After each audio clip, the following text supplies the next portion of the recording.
You should be able to hear me. Hopefully everything is working. Hello, welcome. So last week, Bevy 0.19 came out, and I was super stoked to make the video and like the live stream going through it like on like the Saturday, because I was talking about like going through it early because you could access the post before it went out, and then I got sick. So, so I went from I was going to be the day early doing the stream, going through, hey, these are the sort of stuff that's coming when the release finally hits, to being like a week late because I got sick, and I've been like literally like curled up in bed for the last like 5 days. So we're going to go through the 19 release, because unlike the 18 release, which I didn't even do a video on, the 19 release seems to actually be big and like contains like lots of stuff. As opposed to the 18 release, which I feel like was a lot of stuff got pushed from 18 into 19 because it wasn't quite done. That was a weird noise. Yeah, so just for like people that are tuning into the VOD, hopefully once this is done, I will actually I should remember to click to do. I am going to start recording as well. I will edit this down and upload it as like a separate video that goes through all the major changes like that I've done previously on other update videos. So I guess we get started by going through like, hopefully my voice can last the entire thing, because again, I'm still reasonably unwell. I just no longer like ache. Every single muscle in my body doesn't ache anymore, so I can actually set up my computer. Okay, so for those who don't know, this is the normal seal that we get at the beginning. 261 contributors over 1,018 pull requests. I'm pretty sure that's just this update. Like that's not like total, that's just this update. To update an existing app or plugin to Bevy to check out the migration guide, which I'm not sure. I do have a poll running. Well, hopefully it's running in the chat, that if you want to vote on like what I'm going to do after. I don't know how to see it anymore. What the fuck? Where'd it go? Oh. Why can I only see the one in top chat? Anyway, in the chat there is a poll that if people want to like want me to go through the migration guide after I've gone through the blog post, like I want to stream something after. Again, it kind of depends on how dead I feel. But like the migration guide's always interesting because not everything that's in the migration guide is in the main thing, because the migration guide's usually about like some transitions rather than specific like updates that they made. It's like, oh yeah, this is how you make a change from one to the other. But anyway, so the big things, which is at the top here. So we've got next generation scenes, which it's been a long time coming. This is like Bevy getting prepared for the editor. So they needed some kind of method of being able to like compress like the format of components into a way that like lets you not have to specify everything and all that kind of thing. So this has been worked on since I want to say it was like 14 when this came out, when this was announced, and they're saying like this was the biggest stop before they got the editor underway, because without the proper scene saving and loading, the editor wouldn't be able to effectively serialize your scene and then unserialize it. So they needed like, I guess, reflect and like that way of doing it, so that there was like how to explain it? Like it's not that like they needed this for an editor, but it was like there was no point putting out an editor and then immediately like having to rewrite the editor because they changed how the scenes worked. Because for a long time there, like the original scenes for Bevy was like it would save a mapping of the type name and then like a RON serialized string of the name, which meant that like it was really hard to edit them. They then have made changes to that over the few updates to make it so that it actually like serializes it into an actual serialized format instead of serializing it into a string and then saving that string. And then the next generation scenes is the step above that, where like you'll see it just here, like where you can declare a macro and then like you can say it's a button. And I don't know what the hashtag does, but like the button's a marker struct and then the node, and then so they only put width and height and it fills in the rest with default. And then there's an image node, and they've said that the image is background.png, and they haven't like, because in the actual type system, the image is a handle. Like the image node contains an image handle, but they've just specified the path. So the idea is that like the Bevy scene format will let you declare like more easily declare like how a type gets used, and that ties into they've got asset saving and loading now as well. So there's like a weird like recursive thing of like you can save an asset that then saves like a sub asset and things like that. So the new scene format is going to be really cool to read about, especially because I noticed, like, because I did skim through, I didn't actually read a lot of the stuff, is that they talk about the new scene format, and then somewhere else they talked about like using it somewhere else. Like it's laid out a lot differently than the other updates have been. Anyway, render bigger scenes faster. We've moved even more work to the GPU, optimizing rendering in a number of areas. Bevy can draw even more. What? Okay, Bevy can draw even more than things even faster. Gotta love that. So yeah, I read about that down there. There's like they render 50,000 meshes or something, and it went from taking like 20 milliseconds to taking like 10 milliseconds. So it seems like a pretty good improvement. Contact shadow. Shadow quality makes a huge difference to how polished your game looks. Bevy's added contact shadows to the mix, dramatically improving shadow detail without the cost of full ray tracing. I don't know what contact shadows are. Like the picture they have for it, I've been through it and like had a little like poke around, but I didn't actually read anything. Is it appears that it's like it means that like things that are like areas that are near two meshes get a darker shadow. So the idea being that like it doesn't actually ray trace to work out if it blocks more light. It just assumes that if the two things are closer together. But we'll see when we get there. Personally, I don't think shadows are that big of a deal, but that's what they're saying is like it can really add that bit of polish to your game. So the fact that Bevy's got it built in and probably pretty efficiently makes the shadows a lot of fun. So we'll have a look at that. More feathers widgets, which I'm looking forward to because the ones I've seen so far are fucking awesome. They've got like the color picker and stuff like that, which are the ones that I usually end up making myself because I'm like, oh, I want to be able to like select a color. They've got the whole like swatch and all sorts of things. So you like the color picker is going to be goddamn awesome. Text input's another one that's I don't know why that's separate to the feathers widgets, but text input being the ability to like have an area where the player can click and then type in text, and it actually types in the text with a cursor, and they can move around in the text. So that's going to be really useful for like basically you can actually make like full functional UIs now, whereas before the text editor was basically like when they clicked an area, you had to update the string, like you had to track it. Now Bevy will track like the player is in a certain thing in the typing. I don't quite know. I'm assuming they'll set some kind of flag saying that you're in a text field so that you don't run into that issue that like a lot of the like it is like this game has, where once you like go into the thing and start typing, like while you're in a text input field, your inputs are still getting caught by the game. So like whenever I type in E in my text input field, it still rotates the camera because I still typed E. But I'm hoping the text input field does some kind of flag to say like, hey, you're in a text input field, and then you can have like systems that only run when not editing text. Richer text. Bevy now has more flexible font selection, which supports for higher level features like font families and various font properties. Okay. I already thought Bevy had this, but I guess this is talking about like a different level of thing where like you can now do font families. So I would assume that you can load a font asset, and then that font asset could have bold, italic, underline, like as sort of not sub, but labeled assets. And then the idea being that like Bevy can take care of when you say that this section is bolded, actually changing the font out to being the bolded version as opposed to needing to have it a separate handle. But again, we'll see when we get there because richer text always welcome. I don't know if I'll ever end up using it, but like I could definitely see this being really cool in like those games where like they really like play with the fonts, where it's like, you know, the keywords are all highlighted in a different font. I could really see that the richer text, if they let you like arbitrarily specifying like overrides and stuff like that, that would be such a cool thing to be able to like do rich text like that and like completely change the font in the middle of a sentence without having to actually split it into two separate sentences and then have different fonts on them. App settings. Oh god. All right, app settings.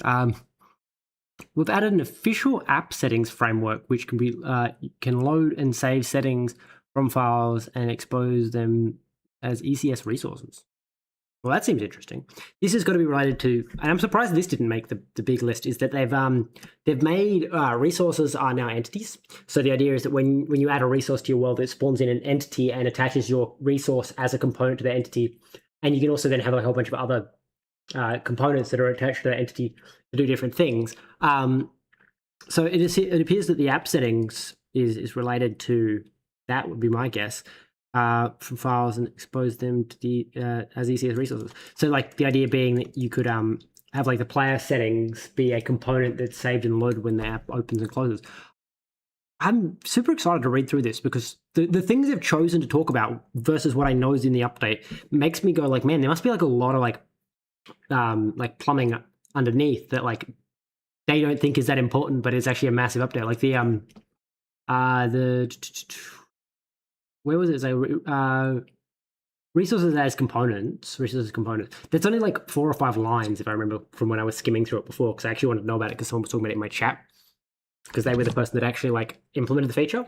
And I thought it was really interesting the way they'd gone about it. But like the update does like 4 or 5 lines about it, and that's it. Like it just says, yep, they're components now. And it says that like that they're doing this because for all intents and purposes, resources are components but unique, and that Bevy basically had to maintain 2 copies of all of the logic for dealing with resources versus dealing with components. And so instead of maintaining that, instead of like implementing hooks for resources, they just said, all right, resources are now components, and then when you spawn in a resource, we're going to spawn it as a component on a unique entity. They did it differently than I was expecting. I was thinking when I first heard about it that they were going to have like a dedicated, this is all the resources, and all the components, all the resources go on that one specific entity. But it doesn't seem to be that way, because they've actually got like, you can have required components for a resource. So the idea is that you can it spawns a dedicated component for that resource, which I find is an interesting way of going about it. But fair enough. I'm assuming there are other reasons why they chose to do that, and maybe it'll be talked about in here. But by just reading that particular chapter, it doesn't talk about it at all. So app settings, post-processing effects were built-in vignette. Okay, so they just added some more cool things that you can apply. So post-processing is like basically the frame gets rendered and then it applies an effect on top. So I don't remember what vignette is. It's like I want to say it's like the sepia tone, like the old Polaroid, like desaturate the colors and add little grains. I think that's what a vignette is. But anyway, lens distortions. So just like basically the idea of like you can render the entire image and then you can like apply distortions and effects after the image has been rendered. So they just add more built-in ones. Improved skinned mesh culling. Skin mesh cullings can now take their animations into account when using skinned meshes can now take their animation into account when they are being culled. I don't know how that's going to work. That's an interesting feature. I remember seeing, like, reading the heading and seeing the picture, but I don't actually know what they're saying.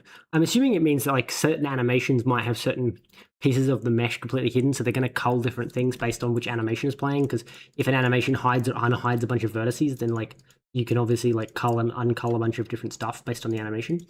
But I don't know, because all I remember was there was a fox with a bunch of boxes around it. So I think it's saying like the way it works out what could possibly be culled is based on what could possibly be visible. But I don't know. It's an interesting.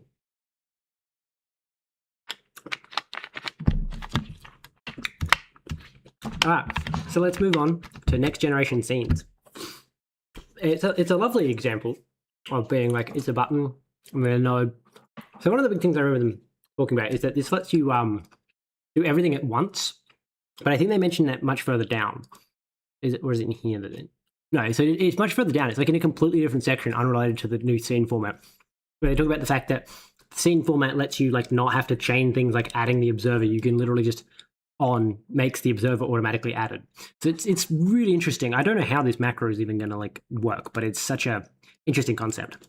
So it introduces 0.19 introduces the brand new, massively improved scene system for Bevy.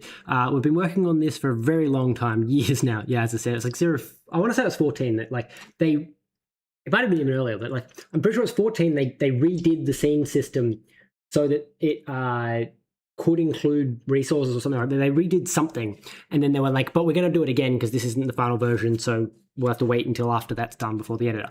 Okay, but anyway. I'm excited to finally get our hands on Bevy's deploy. Get it in the hands of Bevy developers. It makes defining scenes in code and utilizing and utilities in asset produced by our upcoming Bevy editor much nicer. It will also be used to build the upcoming Bevy editor.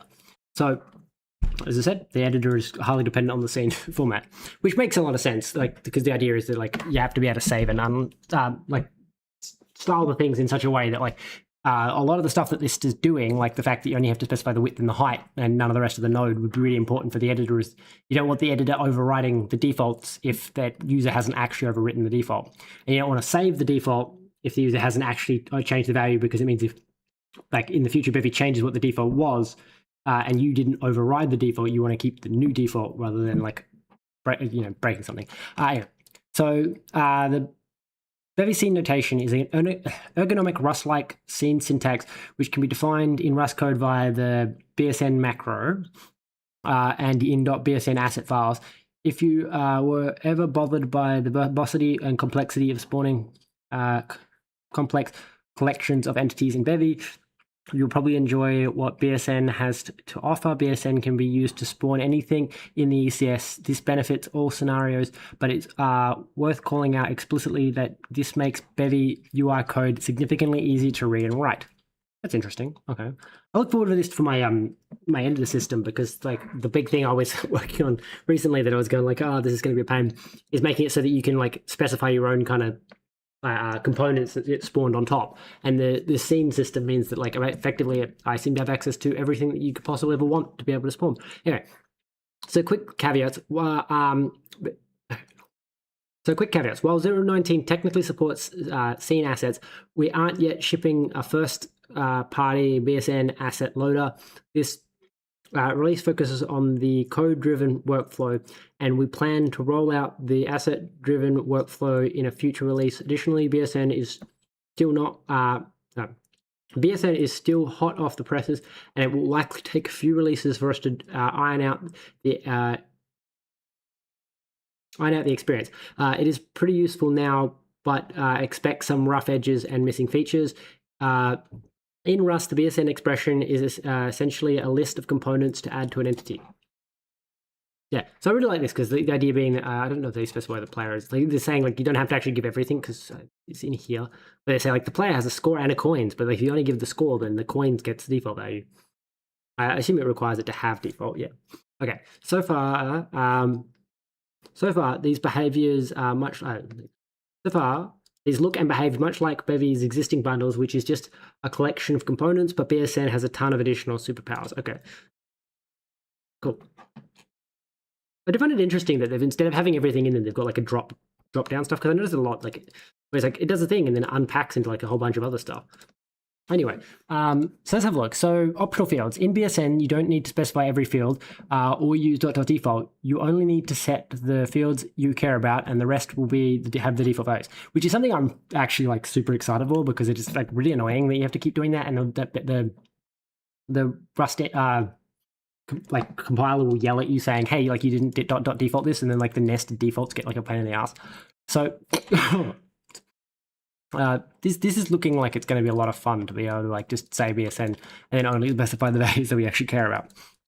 You can also just specify the type name if you want all the fields to take the default values. Okay, that is also fucking awesome. Okay, this feels like it might end up with some issues where I'm going to like accidentally do something, like forget to specify something, but then again, that's the issue with everything. Fields can be arbitrary Rust expressions via, okay, curly-brace syntax. This is even better, because this is basically saying you can escape out of the macro to pull in some extra data, but like stay within the macro. So you can say like, you could work out what the current points are somewhere else, and then call the BSN macro, and then have the current points plus 10 or times 10 would be like, I think would have been a better example of saying like you can work out how many points there are and then times 10 to actually set the score. So that's kind of interesting. I like that. So the BSN relationships. BSN has first-class support for ECS relationships. You can spawn related entities such as children in line. Okay, children square brackets. Okay, you can also work from custom relationships. That's awesome. Okay. I like that. That's cool. All right. Scene functions. BSN returns a type that implements the scene trait, meaning you can define reusable BSN functions like this. Huh.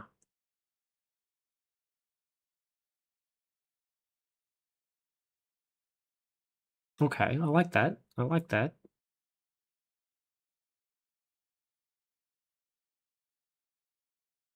Scenes are composable patches. A BSN expression is a patch. It does not write a full instance of every type it defines. This means you can layer scenes on top of each other.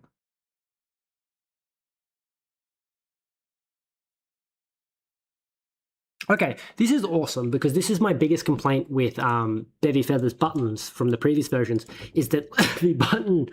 Oh god, sorry.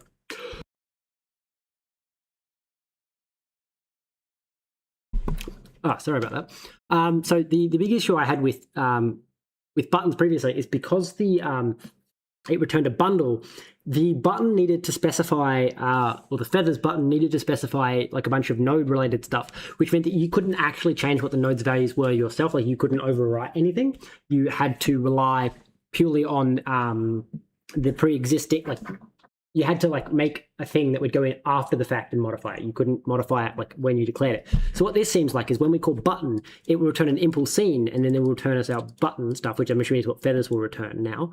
And then you can say my button, which then returns the button of that one, but then also modifies on top the additional context changes. So it patches it. It doesn't create it. So effectively, it will make sure there's a node in the final thing, but then it'll update that node to have a height set to this, and we already set the width in this one, so like that's cool.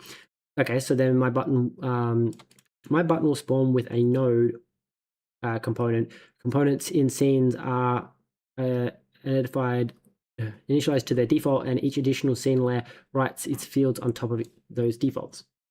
So this doesn't necessarily address my concern, but maybe it does, because it's saying their patches means that I'm hoping this implies that if I also specified a width in here, it would overwrite this one and not throw an error saying that actually you're not allowed to use the same one twice. I'm assuming because it's calling them patches that it's saying it'll initialize a default, it'll apply the first one, then it'll apply the second one, and then like when it's done, it'll insert what the new thing is. So that's awesome. I like that.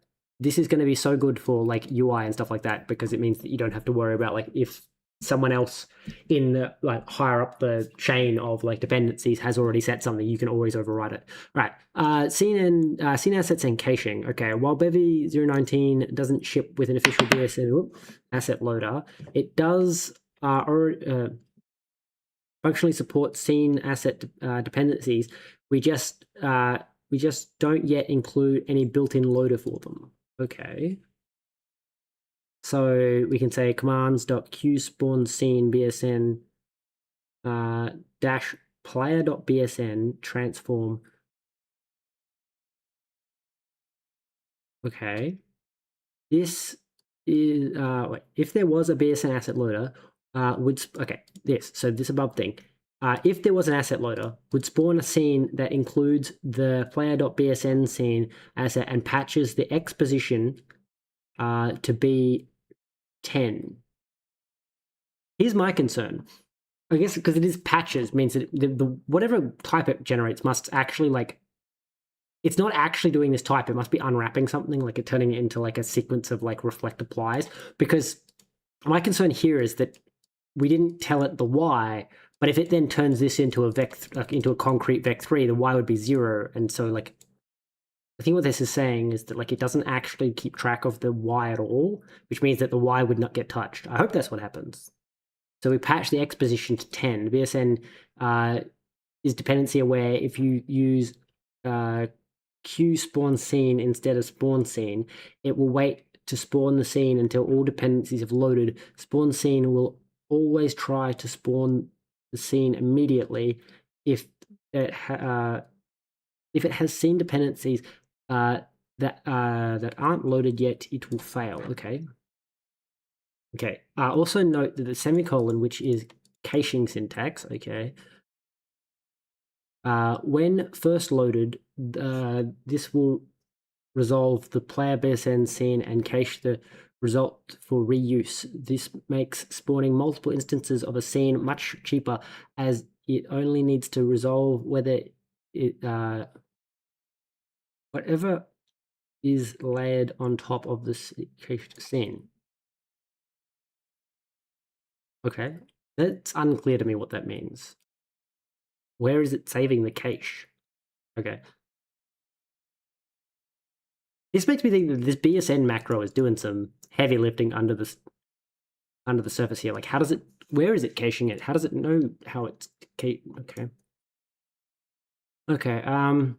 We're working on an official BSN asset loader, and we also plan on porting Bevy's GeoTF loader to the new scene system. So you can depend on my scene.gltf just like you would my scene.bsn file. The BSN macro and spawning system already supports scene assets. So if you're feeling adventurous, you can try implement your own Bevy scene asset format while you wait for ours. Okay.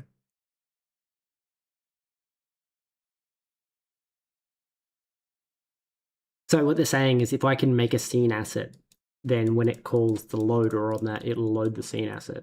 That's cool. Scene lists, BSN/lean components to a single entity.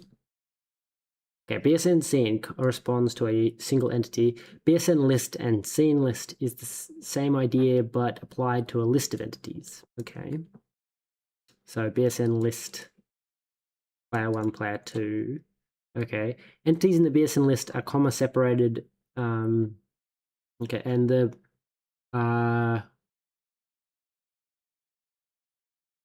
parentheses to visually indicate entity boundaries and are optional. Huh. Okay. That's a interesting way of going about that. So, because my only concern with that one is that's effectively saying you can't put a comma anywhere inside of your you can't comma separate the different variables. Okay. Anyway, the BSN relationship syntax, seen above, example, children's uses scene lists. This means you can pass scene lists as arguments to your scene. Oh, I do like that. So you can like pass children and then pass in a scene list and then have that scene list be the okay, that's so nice. Okay.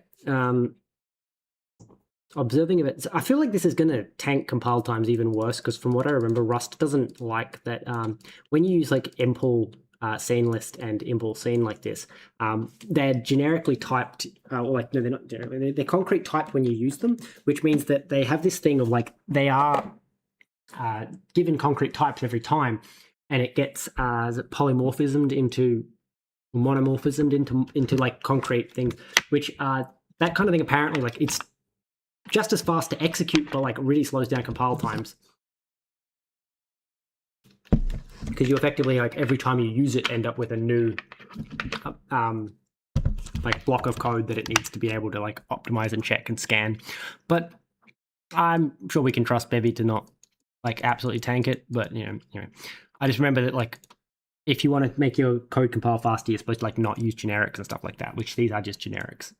Okay, so observing events. Okay, BSN entities can easily observe events, making it easier to embed callback style behavior in your scenes. Okay, so we have a scene, and then we say, so we spawn in a node, and then we say on, and then press.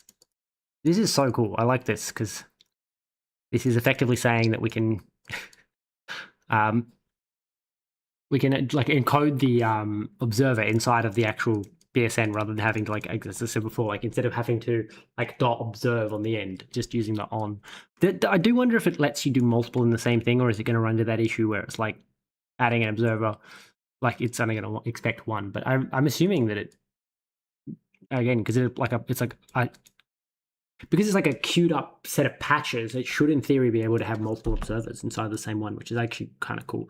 All right, so templates. BSN expression actually defines templates for components rather than the actual components themselves. A template is essentially a fancy constructor for a type which produces an output type such as a component.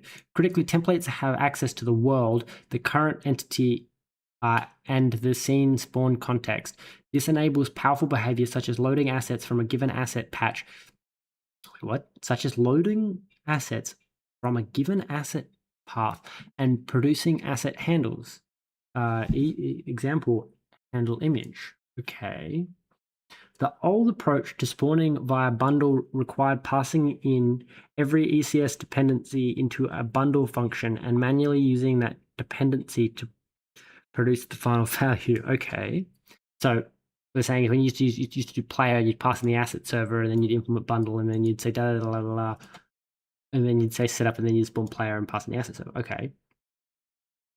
This gets quite nasty when you're spawning complex, deeply nested types, nested scenes with dependencies. Okay, VSN makes this all much easier.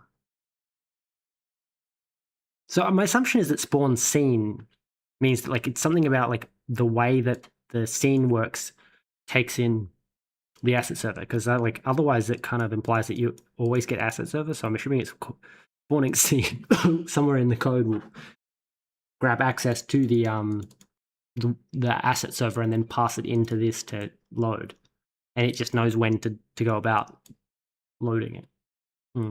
Spawning a scene no longer requires knowing every little dependency it requires internally, and common accesses like loading and assigning assets via their paths is simple. Okay, this does mean that BSN requires types to have a template.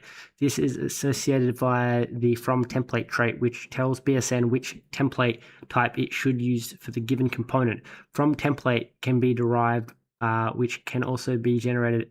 Okay, can be derived with, which will also generate a template type for your type. Fortunately, most types do not need to derive or implement from template manually.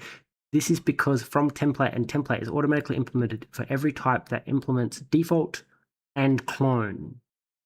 Okay, these types are templates of themselves and are just passed through. I mean, fair enough. That's what I was expecting it to do. I'm a little bit confused why it would need clone, because I guess it needs to be able to clone itself when you call, because you could have like this and then you could, I guess, spawn this multiple times. So it needs to clone. Yeah, actually, I still don't. Why wouldn't it just call default every time? Anyway, these types templates of themselves and just pass through. You can. You only need to derive from template if you need template features such as sprites use case above, which uses a handle image template to access the player.png.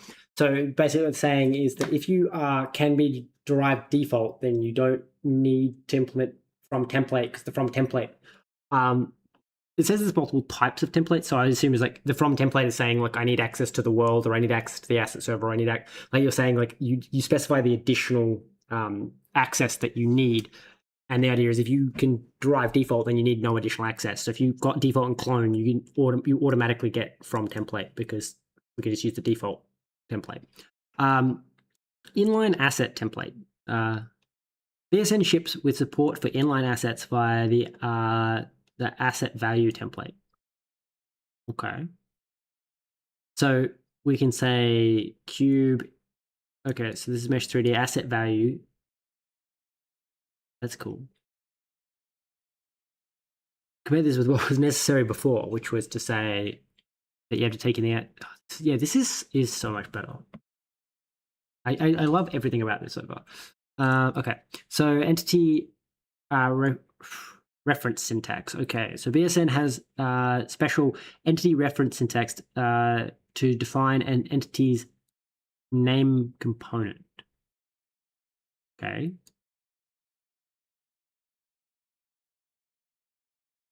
So is that what the hash is that I keep seeing? Because there's a bunch of other places that it's like hash player 1, hash player 2. So is that saying that that's how like you declare the name? So like hash button. That's interesting, because this is saying that this called button, because a hash button, but I actually thought that was the button component that they were adding. So they're saying that if you put a hash in front of it, that's just the name.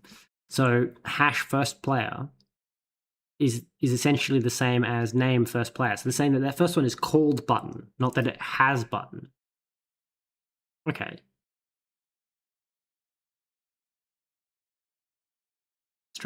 Strange.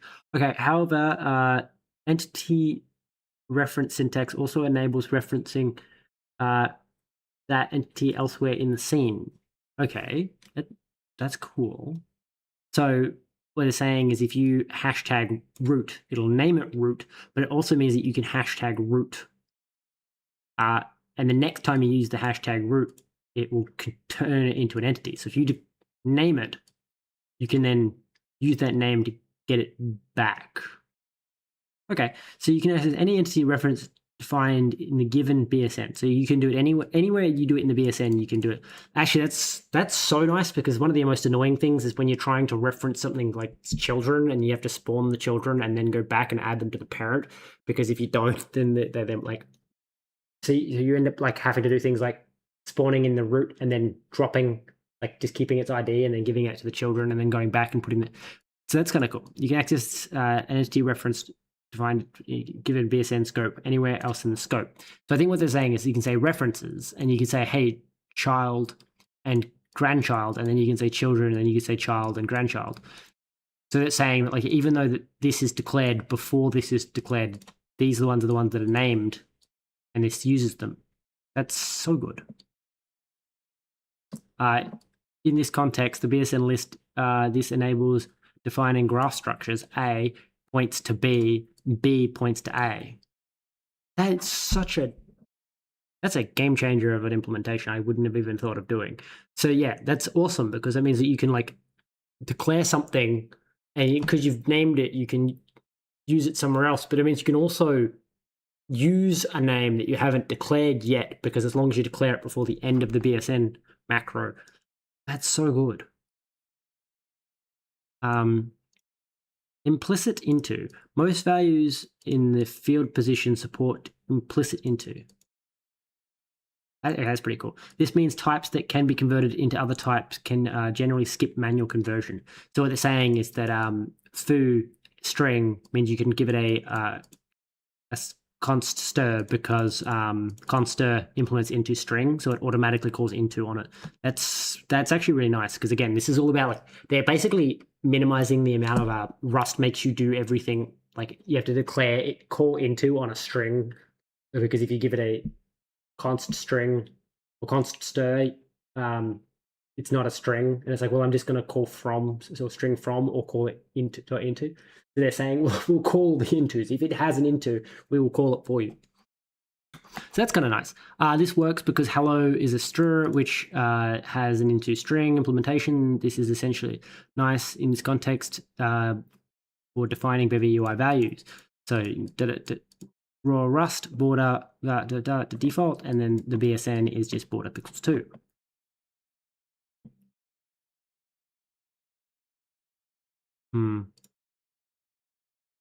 Okay, and then pix2 is just a function that produces the val pix2, and the UI rect has an into implementation for value, which produces a UI rect or writes these values to all 4 border sides. That almost here are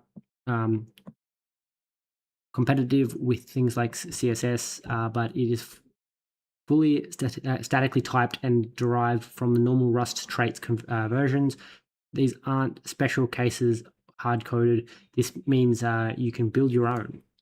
That's actually so nice, because that is one of the things that I guess like Bevy's going with. Bevy does it a lot, where it leans really heavily on the Rust type systems. The idea is that like they're not going, oh, we're going to implement these things for the Bevy types. They're like, no, we're going to implement this for anything that implements into, because then if you implement into, then it works for your stuff too, which is just such a good way of going about it. Okay. Scene components. Okay, it has almost been... why is my brain stop working? What the fuck? It has almost been... Okay, It has almost been a Bevy developer rite of passage to define something like a player component, which has complex behavior that relies on some larger scene, and then ask questions like, how do I spawn all this together, and how do I write code that can safely assume the whole scene is present? Bevy developers have solved this problem in a variety of creative ways, but there has never been an easy, recommended, or idiomatic upstream solution. So what they're saying is there's no way, no convenient enough way for Bevy to decide that that's how something should be done. Ooh, scene component. That's interesting. I like that. BSN solves this problem by making it possible to associate a scene with a component via the scene component derive. That's cool. So that's like basically the same as saying required component, except instead of saying this requires these components, you're saying that this this component spawns this scene underneath itself. I assume it's under itself and not on top of itself, but maybe it is on top of itself. Probably on top of itself, actually. So it applies this scene to the specific component. Scene components can be spawned like this. Spawn scene BSN at player score 10. Okay, so it's got its own, like... I don't know if I'm a fan of the fact that they have so much custom syntax where they're saying, like, oh, if you put a hashtag, then we're going to use that as the name. Because I'm assuming that the name, when you put the hashtag, means that it doesn't actually insert the component as well, but it would have been nice to be able, like the one that was called a button before. It's like, well, the fact that there is a button component, but they said hashtag button means that that's actually named button. It's not button component.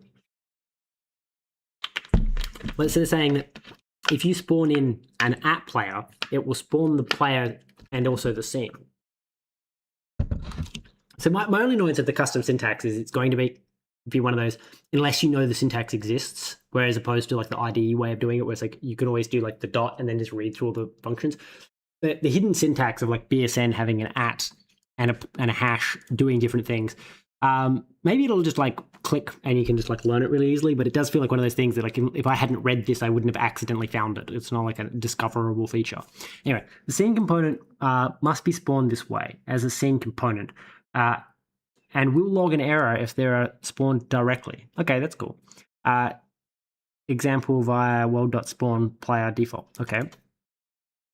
Critically, this provides a guarantee that if the player component is present, the full scene will also be present at spawn time. As a developer, this means you can write code that queries for player and assumes that it will have both a left hand and a right hand child, provided they haven't been removed since being spawned.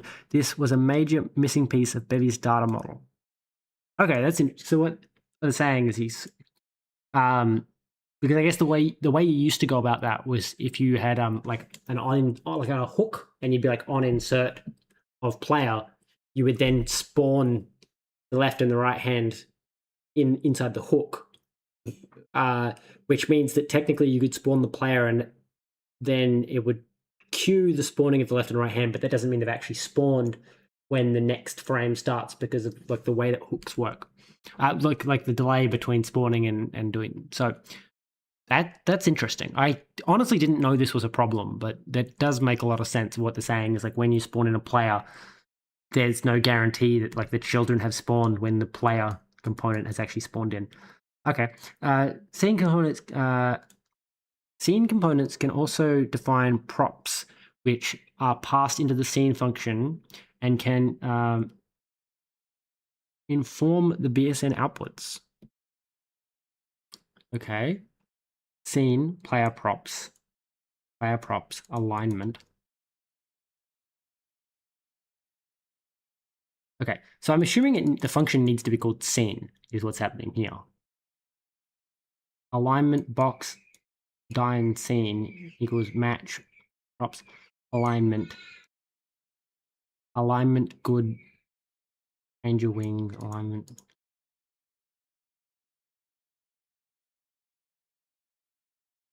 Okay, that's actually really cool. You have to call it alignment.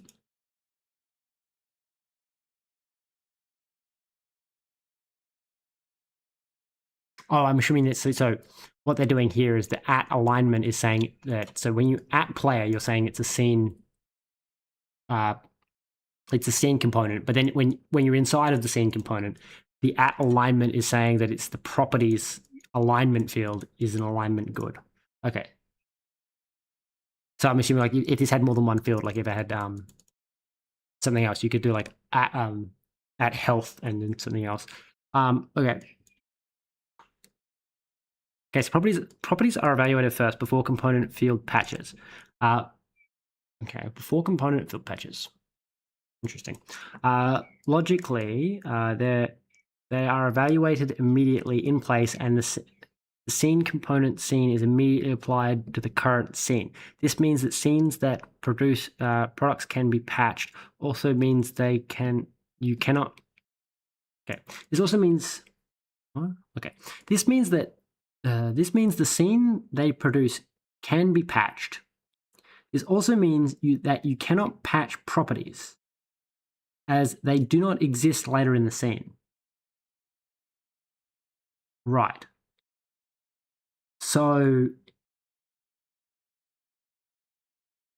if I'm gathering that correctly, the type returned from here can have a patch applied to it.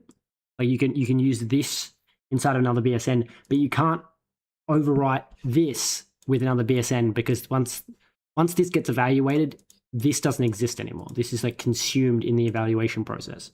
I think that's what that's trying to say. Properties are evaluated first before component field patches. Logically, they are evaluated immediately in place, and the scene components scene component scene is immediately applied to the current scene.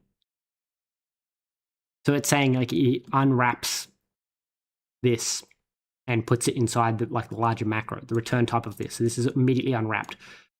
This means the scene can be patched, so you can use this inside of another one, but you can't change what the alignment was, because the properties do not exist once this is resolved. I think that's what it's trying to say. I'm not entirely sure I followed, but that seems like what it's trying to say. Okay. Also, apparently, the scene component derive also supports shorthand for scene assets. So you can say that the player also gets the player scene.bsn. That is kind of cool. I like that. Again, note that does not ship with the BSN asset loader. We're working on it. The scene component derive looks for the player scene function by default, but you can specify a custom function too. So we could say that scene is player. Oh.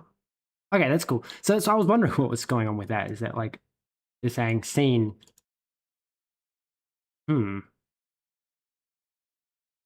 That's cool. I like that. Okay. So the scene spawning systems. Okay. So Bevy 0.19 ships with a helper to easily spawn scene functions. This is a full self-contained Bevy app that spawns a 2D scene. Right?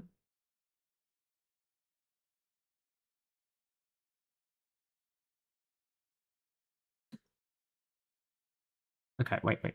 Scene spawning systems. Bevy ships with a helper to easily spawn scene functions. This is a fully self-contained Bevy app that spawns a 2D scene. So I think what it's just saying is that you can say like startup, and you could like, if you have something that returns a scene list, you can just say like call that function.spawn. We'll turn that into a system that effectively calls commands and then calls spawn that scene.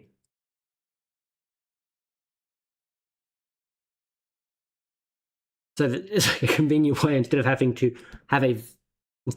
like make a function that takes in commands, and then that function calls spawn scene, calls level and spawns level. You can just do this. It's just a shortcut. Like it doesn't actually do anything. Okay. I like that. That's cool. That is really cool. I like that. Let's just collapse this away, and then I'm going to work out if I can. I'm going to add a stream marker.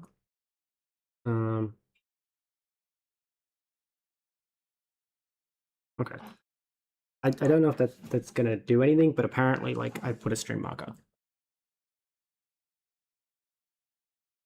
All right. So that's just going to hopefully make it easier for me to, or like anyone watching the stream after, like they can find the next chapter. I hope. I don't actually know how that works. Anyway, so we're going to go move on to rendering bigger scenes faster. So in 0.19, we continue our focus on making large scenes, large-scale scenes render quickly. Let's first look at some benchmarks. In 18, a laptop with a modern RTX 4090 could handle our many cubes example with 1.6 million cube mesh entities with the PBR standard material, culling enabled, and 160,000 entities in view at about 50 milliseconds per frame, which is 21 frames per second. In Bevy 19, it renders these cubes in 18 milliseconds of 53 frames, which with culling disabled, meaning all 1.6 million cubes are rendered. The same example went from 93 to 41. Oh, okay. So it's saying that these are the numbers. So it's 50 to 18 with culling enabled, and 93 to 41 with culling disabled. I find it interesting that the reduction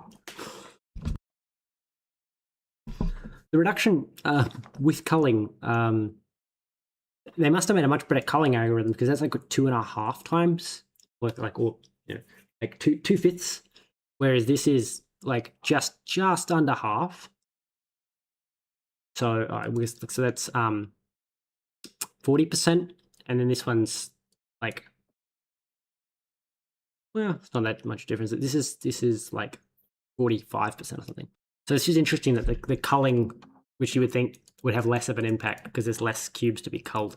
Anyway, our new Bevy city example defaults to generating a city with 55,000 rendered entities. Okay. So we accomplished these wins across many changes. They can be summarized as: we moved more things to the GPU, which batches rendering, parallelizes more things, and reduces memory allocations. So basically, they're doing more of the work on the GPU instead of having to shuttle everything back and forth every frame.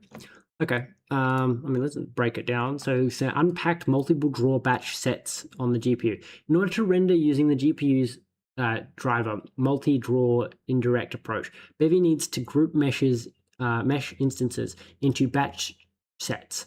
Historically, we did this work on the CPU. Proprietary work on the CPU. Okay, but we've managed to move most of this work over to the GPU by doing a bin unpacking step on the GPU, doing this while maintaining hardware compatibility and making updates cheaper was challenging. While drawing a million cubes, this managed to save us almost 1.5 milliseconds. So that's like not really that big of an improvement when they're saying it.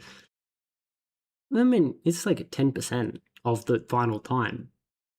That's it. So it's a big improvement, but also not that big of an improvement. Like, but I guess it's not really taking that long. So like, yeah, it's 10%. It's pretty good. I guess technically it's coming from here, so it's like 3%. But anyway, batched depth only pre-pass. For pre-pass, they don't need material data or just write normals, motion vectors. We now batch them together. This can save considerable number of draw calls. Okay. Sparse mesh uniform buffer uploads. Bevy now tracks which mesh uniforms have changed and only updates those changes to the GPU, providing they cross a certain size threshold. For scenes with many meshes, those transforms won't that haven't changed.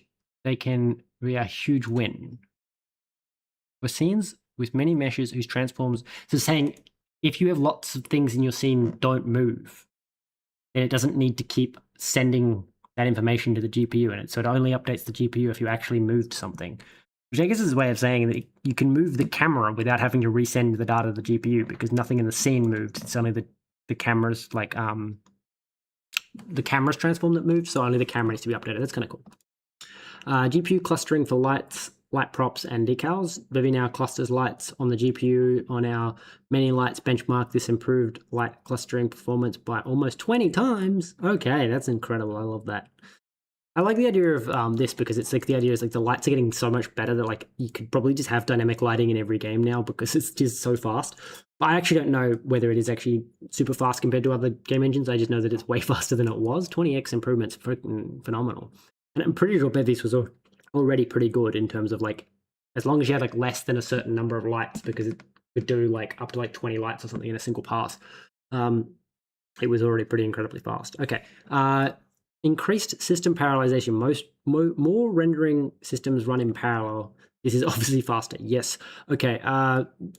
Visibility range are checked on the GPU. We've moved these LOD checks to the GPU. Okay.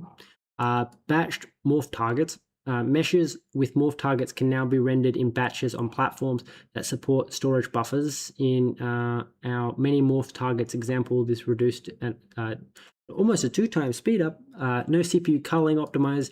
Meshes with no CPU culling are now ignored by the CPU visibility system entirely, which saves a significant amount of work for meshes with that marker component.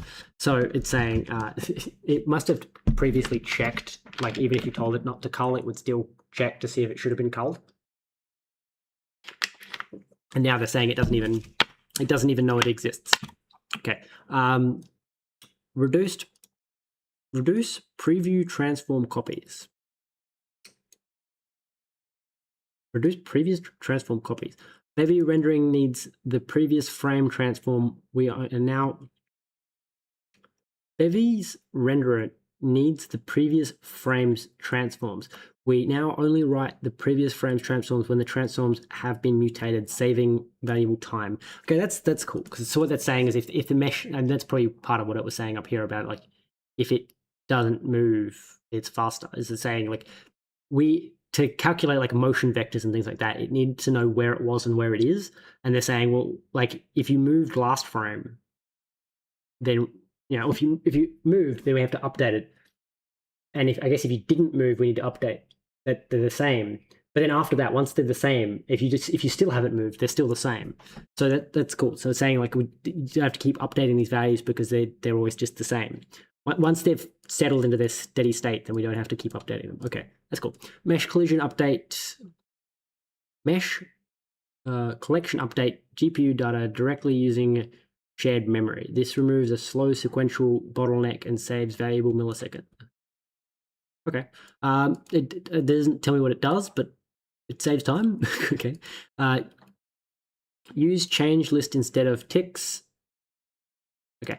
We've made our specialization and query system only process the entities that need entities they need each frame, significantly cutting down on work being done. So I'm not entirely sure.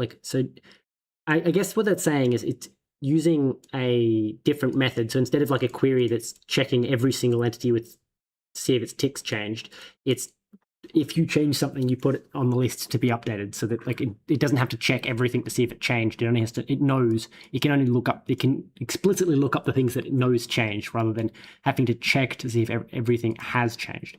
Right. Smaller clustering heuristic usage. We now cluster using last frame clustering statistics, which are better and also used to avoid excessive memory scans. Okay. Again, it doesn't explain what it does, but it does something. Okay. Simpler GPU memory copy.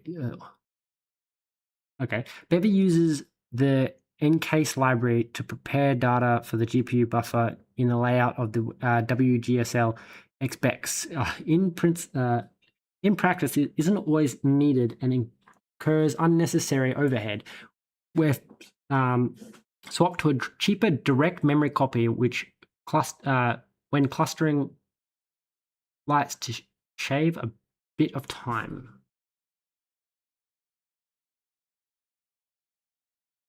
Lights to shave of a bit of time. Okay. Okay.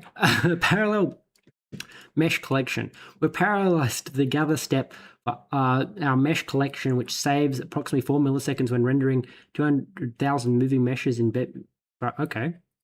I mean, that's a pretty good improvement, to be honest. Optimized dirty transform tree marking. We now use buffered channels to make parallel concurrent workers propagate dirty bits from leaves to roots. This makes scenes with many static objects much faster. Scenes with many dynamic objects are also a bit faster. So what they're saying is Bevy keeps track of like if a transform has been changed, so it doesn't recalculate the global transform if none of its parents have changed. So like the bottom of a tree, so if you have like a child, like you have a root and then a child and a child and a child, if the root changes, all of the children need to be updated if it's transform changes. If the second last one changes, only the last one gets updated. So what this is saying is that they've optimized how they propagate that it's what they call dirty, which is that somewhere along the tree it changed.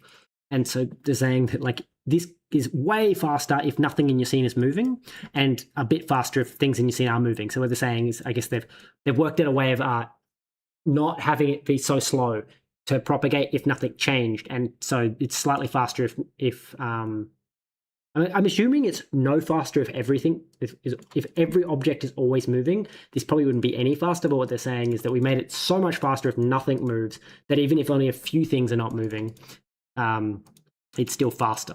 So like effectively like it doesn't even try if nothing moved. Anyway, optimized entity removal. We now scan from the end of the entity list when removing instead of the front, as newer entities are more likely to be dynamic than older entities. That's actually a fair point, because there's a term for that where it's like it's self-selecting. So the idea is that like if you're spawning and despawning a bunch of entities over and over, they're going to always be right at the end. And then if you do despawn a really early entity, it'll be filled in by something. And that'll happen a few times where you keep filling in that hole, but eventually a long-lasting entity will be spawned into that hole. And then so the idea is that if you're the entities that are more likely to be spawned and despawned constantly will basically bubble up to the end, because eventually a long-lived entity will fall into the earlier slots. Assuming you do, over the course of your application, spawn lots of long-lived entities. Or like continue to spawn long-lived entities. Obviously, like if you have something that was long-lived or got spawned early and then removed, it's like that hole will always be there. But basically what they're saying is if we go from the end back, it's heuristically speaking much more likely that the entities that are at the end of the list are the ones that are going to be removed and added more often than the ones at the beginning of the list. Okay, so we're going to put another marker in, and we're going to go, okay, Solari improvements. Solari improvements?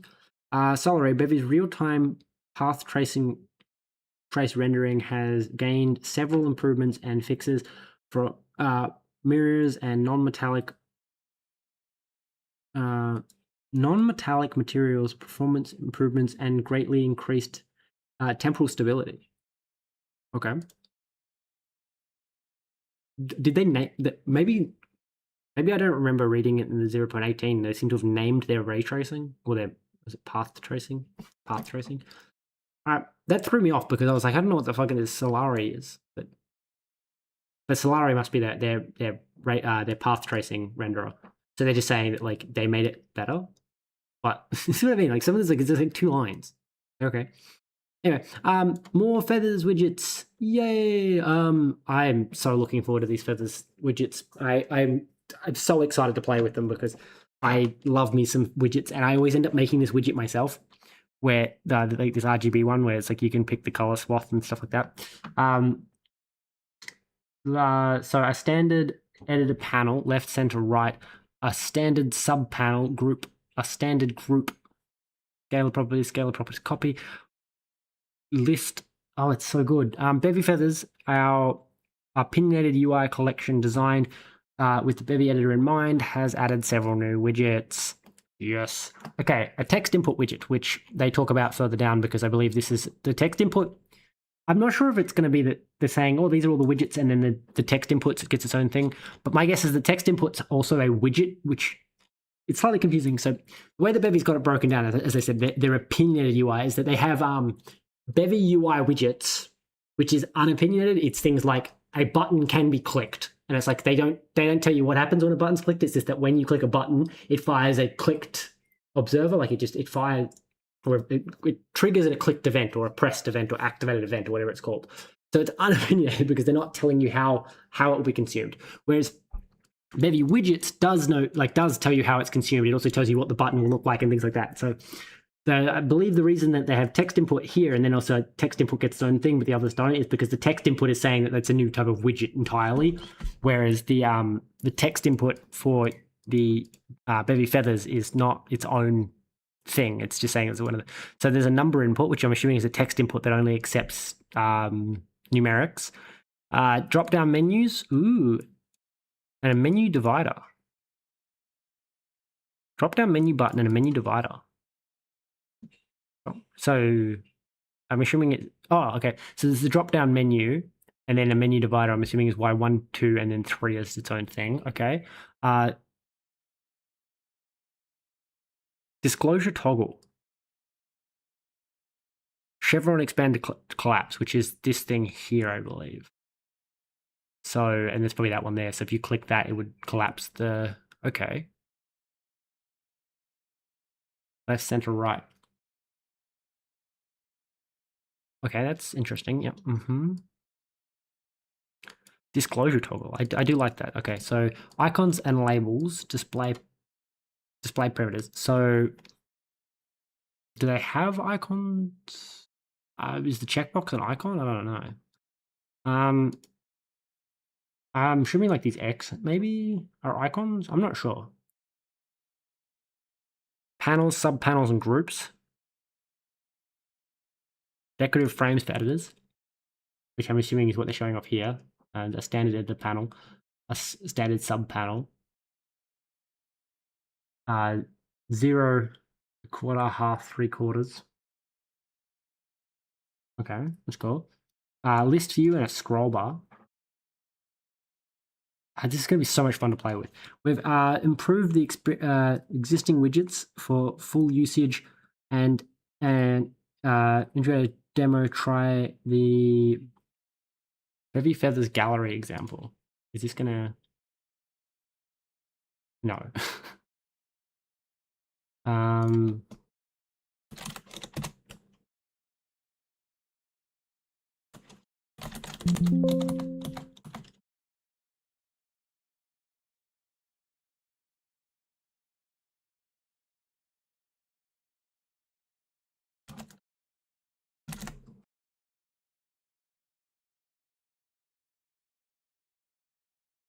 Nope, no, it did load.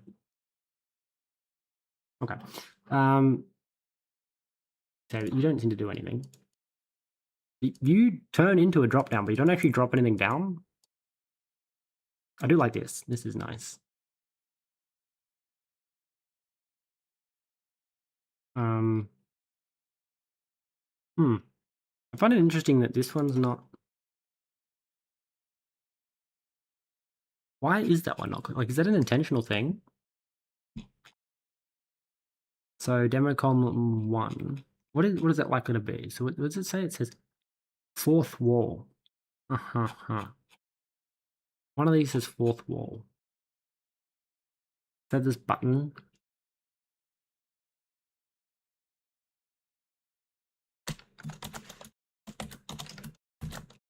I cannot fucking search. Nope, didn't spell that one correct. Okay, fourth wall. Interaction disabled. So it is intentional that it's not clickable. So subpanel, children, subpanel header, list, subpanel body, children, row. That is list row. feathers list row. So this is some kind of component, right? That was the component thingy. And then it has children first themed, selected children max height, on list update selection. So the feathers list row.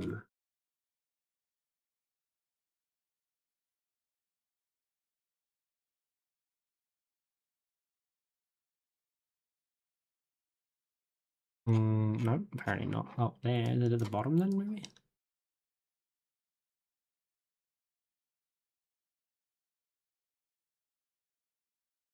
Unless that's its own.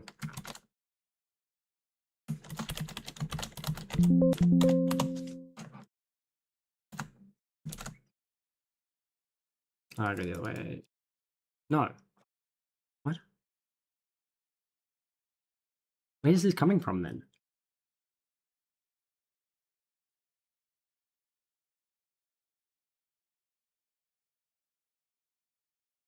At rows.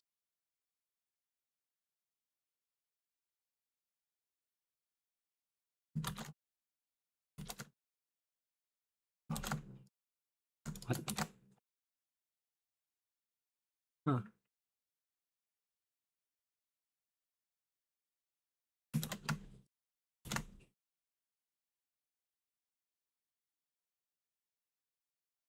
Subpanel body?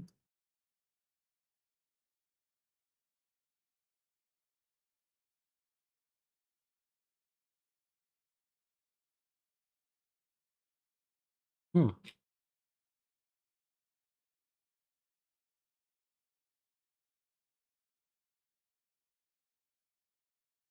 One, two, fast click disabled. Disabled, checked, fast.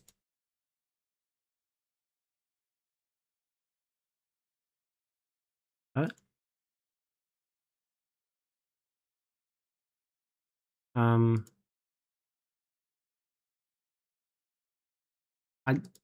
That feels like a bug. Why is the disabled undisabling itself? Okay.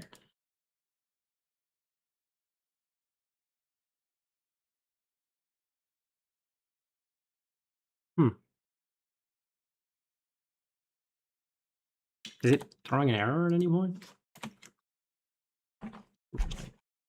So we were like, when I click you, you are putting things into the console, right? Like, well, first let's clear the console. How do I clear the console? When I click you.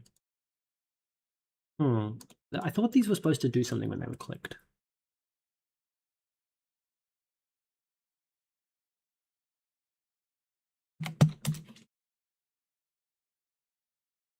Apparently not. It does have one issue. That's a security policy issue. One of these was definitely supposed to be printing something out, I'm sure of it.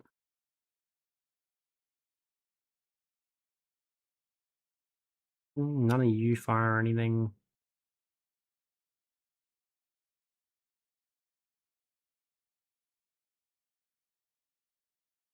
So checkbox checked. This is a different checkbox checked. Okay. Oh, interesting. None of these do anything.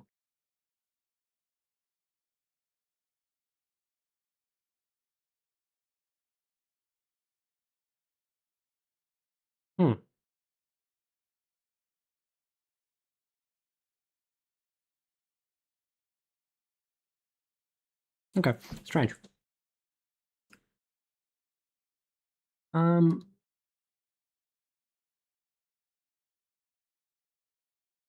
What the fuck else was supposed to be printing out? I think sidetracked here. Handle hex color changes. Update colors. We don't care about. And so we say on value change mute state demo widget state if value change is final state props v equals value change.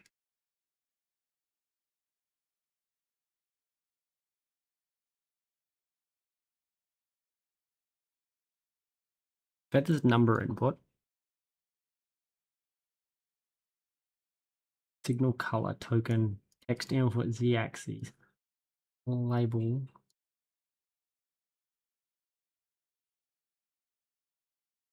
Demo.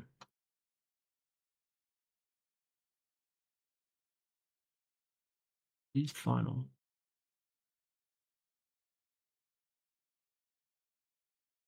I don't know what the is final is about.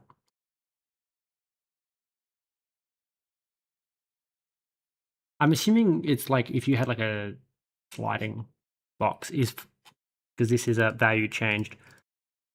The is final is saying like if the value is changing, but you're like sliding it. Label a standard group. Label small. Group header group. Label dim. Huh. Hello, welcome to the stream. I was distracted by the bevy feathers. Okay, so blue channel, blue channel.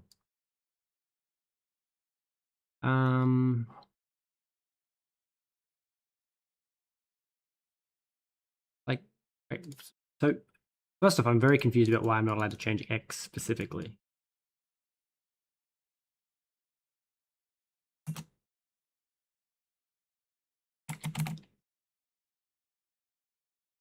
So it only updates final, and I'm assuming that final is like how I'm dragging this. And it's like, so is final is saying like, if you let go, that will fire the is final. I'm very unclear why a bunch of things is like, why only those two checkboxes print anything. Menu item 2 clicked, menu item 1 clicked.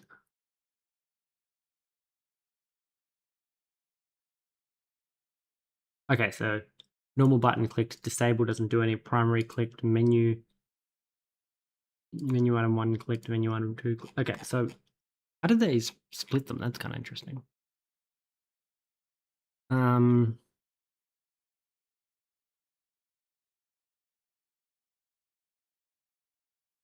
So we're disabled.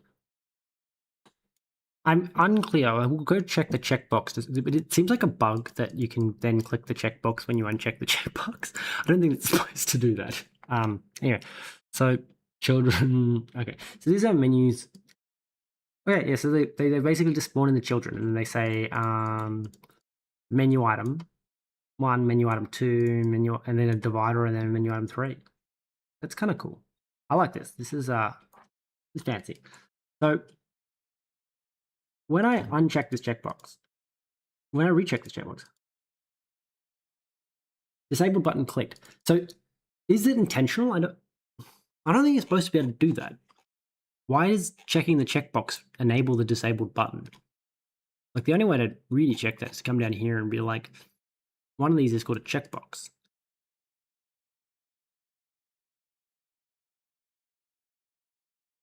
Accessibility label. So the checkbox is called checkbox, and it's above the fast checkbox. So on click, query, demo disabled button, info, checkbox checked. If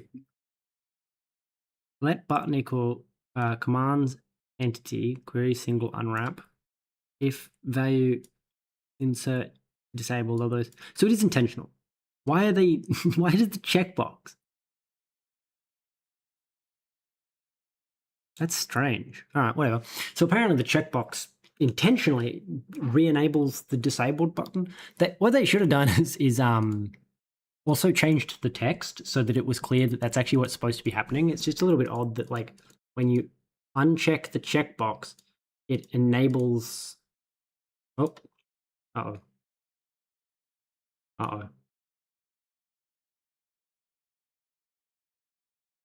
I think we killed it. No, we got the. Oh, okay. So that's a terrible cursor to pick. I thought it was like it froze, but no, the override cursor button clicked. What does it even do? Where's our override cursor button? A bit closer to the top, right? Disable checkbox example for fast checkbox. example, checkbox example, centered right. I guess the easiest thing to do would go up to here and say toggle. Toggle override. What does toggle override do?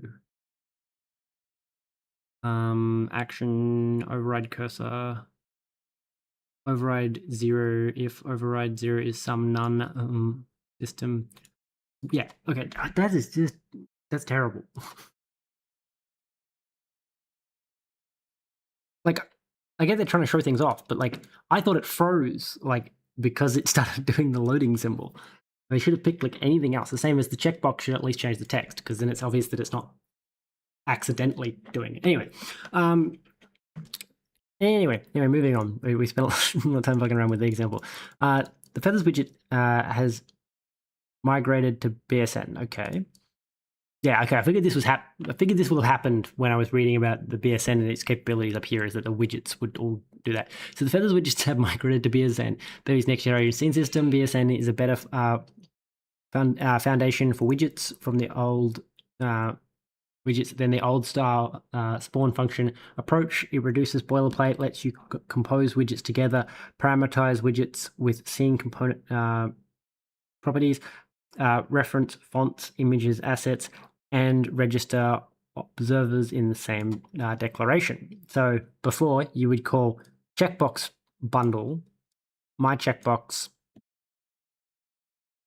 From what I remember, the way it worked is you would call checkbox bundle, then like the first parameter is it was called like overrides, which is the additional components you wanted to insert, and then the second was the children, and then it would return a bundle that had all the components you put in the bundle that you'd provided inside of another bundle, and then the children underneath, and then as observer, and then you'd add the observer. So now you say at Feathers checkbox. I also wonder, because of how the BSN works, does the BSN mean that you don't have to actually import this into your project? Because this doesn't seem to have imported a bunch of the things that it was using. But maybe that's just because it was using Feathers with a wildcard. Like, it could just be that there was wildcarding some of this stuff in. Anyway, so you get Feathers checkbox, and then you go caption, and you BSN enable shadows, themed text. That's cool. And then you pass it my checkbox, because obviously, like, that's what you're doing there. And then you do on. Huh. That's cool. So there's your children, and so you say the caption is the children, and then you say on, and then on change bool value shadow config.enable config.value. Okay. In the future, the same BSN syntax used in the BSN macro will be portable to BSN files, letting devs choose and rapidly swap between code first and asset driven workflows when defining UIs. I think the biggest limitation with this would be doing the observers, because I don't know how they're going to get around observers effectively needing compiled code, which means if you modify the observer in the file, you would need to compile the code. If that makes sense, like dynamically loading observers seems like it would be slow, because they'd need to be scripted and not compiled. But I don't know, maybe it's just a me thing. Okay. I guess we work through the text input, and then we'll put a marker into the stream so that people watching the VOD can skip ahead.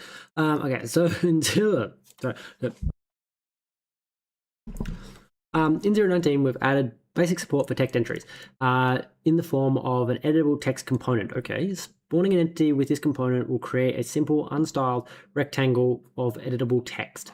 Our initial text entry supports typing. Pressing keys on your keyboard gets text. Okay. Cursor navigation, arrow keys, and home and word length shortcuts, Control Alt arrows. Yep. Okay. Selection. Shift arrows expands the cursor in the white, and then click and drag the pointer. Okay. Multi-click, double clicking will select a word. Triple clicking will select the entire line. Backspace and delete both for single character and words. Okay. Clipboard uses the OS clipboard with the system clipboard feature enabled, or an in-app buffer without it. Okay, I like that. Okay. Unicode aware navigation and editing. 1 byte does not equal 1 character. Yep. Okay. Bidirectional text allows for both left and right, left to right and right to left scripts. That's cool. Import method editor supports for CJK and other composing scripts. Okay, I don't know what that is, but okay. Multi-line support, new lines, soft wrapping, and vertical scrolling. Okay. Horizontal scrolling with context exceeding the visible width. Okay. Per character input filtering via editable text filter.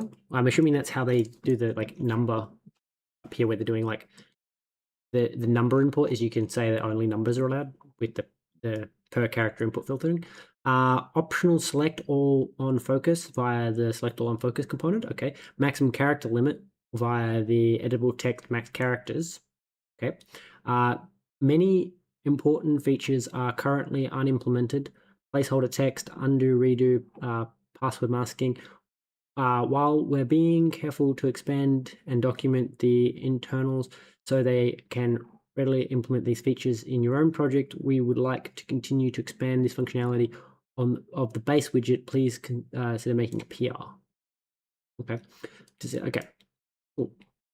I guess we'll just put a little marker here so that people can skip ahead if they're all right. So this is those context shadows that I was talking about right at the beginning of the stream. So context shadows. So from what I can work, so when they're off, you can see that like there's light on the face here.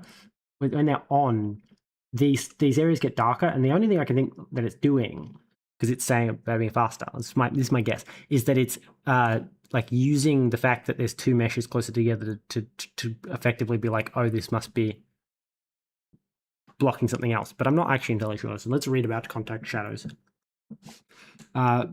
Introduce context shadows, which help shadows capture the detail of objects and attach properly to the nearby surfaces.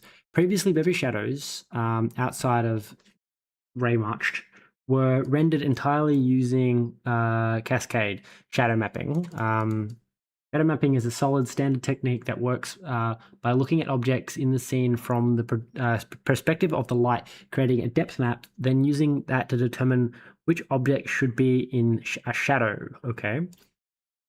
Unfortunately, this technique is fundamentally limited by the resolution of the shadow map texture created and is only good results when the distance between the shadow casting object and the surface it is casting shadows on is relatively large. Okay. Okay. Up close, you either get Peter panning, okay, where the object seems to float above the ground due to the disconnected shadow, or shadow arch, where the shadow self intersects in unrealistic ways, depending on which your depth bias is set to. Increasing the resolution of the shadow map changes what close means, but the memory cost is prohibitive. You simply cannot get a good short-range shadow with shadow maps alone. You need to completely you need a complementary solution. Okay, contact shadow, fill the gap. The core idea here is to perform a short range and thus affordable screen space raycast, tracing a line from the surface towards the light, checking for nearby occluding objects. The results are striking. Shadows cling to the surface, properly emphasizing subtle curves in a way that brings objects and characters to life. So I think what it's saying is like with the normal shadow map, you end up with like, because it's casting, like it's looking at it from the light and working out like what's being blocked, and then when they do this, they're saying that this will cast a ray towards the light, and if anything, I'm assuming it casts only a short ray is what they're saying, because it only works to things that are nearby. It's not going to cast a ray all the way to the light. It's just casting a short ray where it's anything nearby that's blocking it. I mean, that's pretty cool. Whether it's Cost people noise? I don't know. Contact shadows are currently supported for directional lights, point lights, and spotlights. They are toggleable per light, and the cost of rendering context contact shadow scales with the number of pixels on screen lit by lights with contact shadows enabled, multiplied by the number of such lights. To enable contact shadows for a light, set the contact shadow enabled field of the light component to true and add contact shadows component to your camera. Tuning values on the component controls how contact shadows are computed across the scene. Interesting. Physics-based screen space reflections. Physics-based screen space reflections. Could be fun. Okay, Bevy screen space reflections now use physical-based algorithms which improve the quality of our reflections significantly. It's one of those, like, can we have a before and after? Because, sure. The reflections do look pretty cool, but, like, what did they look like before? Rectangular area lights. This is fun. I saw this before and I was like, what do you mean rectangular area lights? So it appears that you can just, like, you can make point lights that aren't like points. They're just, they're rectangles, I guess. Bevy's lighting toolkit just got a new addition, rectangular area lights. The implementation uses linear transform cosines, okay, which is a standard method for real-time area lighting and should also help make our spherical area lights more accurate in the near future. Rectangular lights currently do not cast shadows and have support for anisotropic materials, or have support for anisotropic materials. Anisotropic materials being materials that I think have different properties depending on, like, the viewing angle, I think is what that means. So it's like how lights will, like, smear longer in glass along the length of the glass than it will up and down, like, through the layers of the glass. Something like that. It just means, like, it's not the same in every axis. So they're saying that that's not supported for these two types, for the rectangular lights. You'll need to enable area light lulls feature to use it. Check out the new example. An action. Sure, not. All right. Why take me to the code when, like, I'm almost certain that if we go back to here, go back to this examples. Where is our rectangular lights? Rec.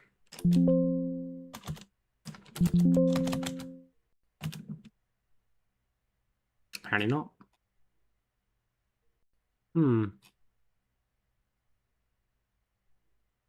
Okay, what was the example called? This is going to be on the called rect light.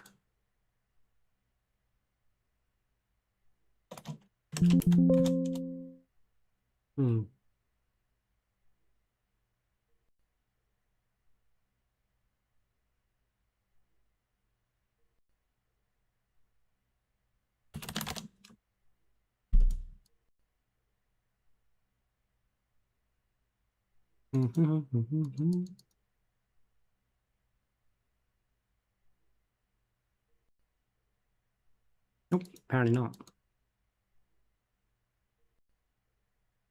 Okay, weird. Don't know why this one's not on our website yet.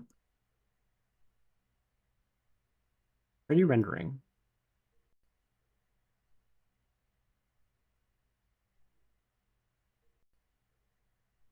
Okay, never mind then. Right. Rich text. This one's gonna be interesting because I don't know what the rich text's actually going to translate to, but it seems like it could be fun. So Bevy's text system has historically been sparse. Pick a font, buy asset handle, set a size in pixels, done. I thought it was in points, but anyway. Want bold, load a separate font asset. Want italic, another asset. Want the user's system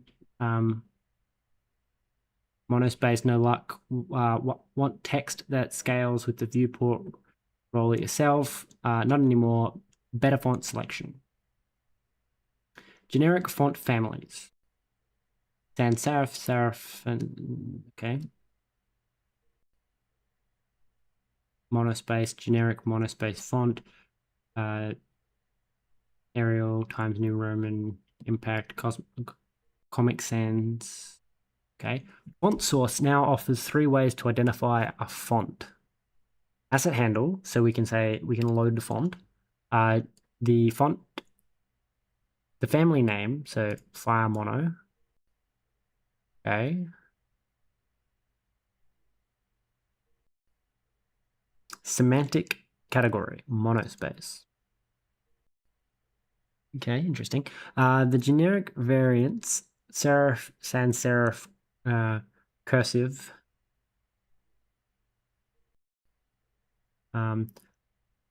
Fantasy, monospace, and several UI-specific ones, system UI, emoji, math, and others, resolve to configurable defaults, override them via font context.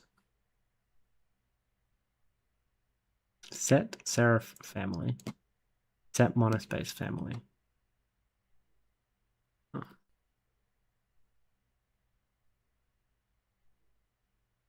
Okay. Editor tooling in non-game applications that want to respect the user's font preferences without hard coding an asset path will find this particularly useful. Okay.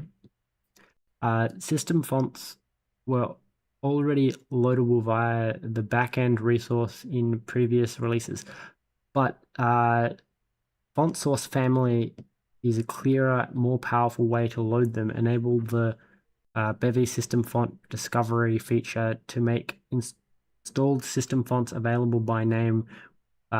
Without it, font source family will only find fonts explicitly loaded as Bevy assets. Huh.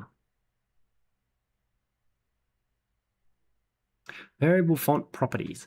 So font weight, and style, width and style. Okay. So thin, extra thin, okay, thin, extra light, light, normal, medium, semi-bold, bold, extra bold, black. Okay. So we have normal, oblique, italic.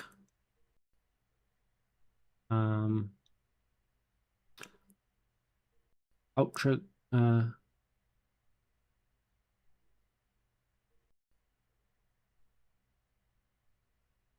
condensed, semi-condensed, normal, semi-expand, expand,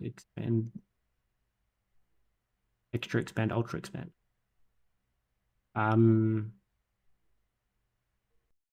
don't like, obviously they're different because it's, but like annoyingly because they're not the same name.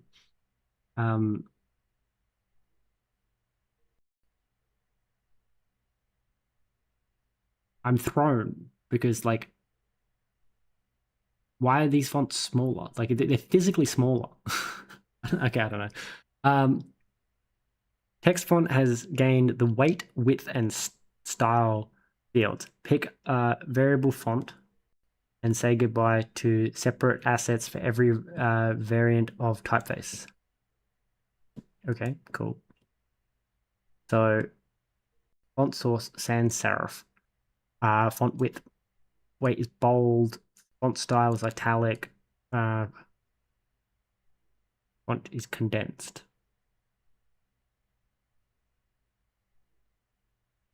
Yeah, okay. Responsive font size. Font size is now font size enum rather than base F32. So we can say that from font size, so 6 pixels unchanged behavior, 5% of view height, rem. Relative to the rem size resource. The full set of variants mirror CSS. So pixels, vertical width, vertical height, vertical min, vertical max, Then that's correct. Oh, no, it's view. It's not vertical. It's view. So view width, view height, view min, view max, which is so this is just total pixel, just absolute pixels. V width is the width of the view space or the of the window. V height is the height of the window. V min is the smaller of the width or the height. V max is the bigger of the width and the height, and rem. Okay. Rem values scale with the rem size resource, giving you a single knob to resize all relative text at once. Okay. I don't know what rem is though, but anyway, letter spacing. I don't know if I like that, but okay.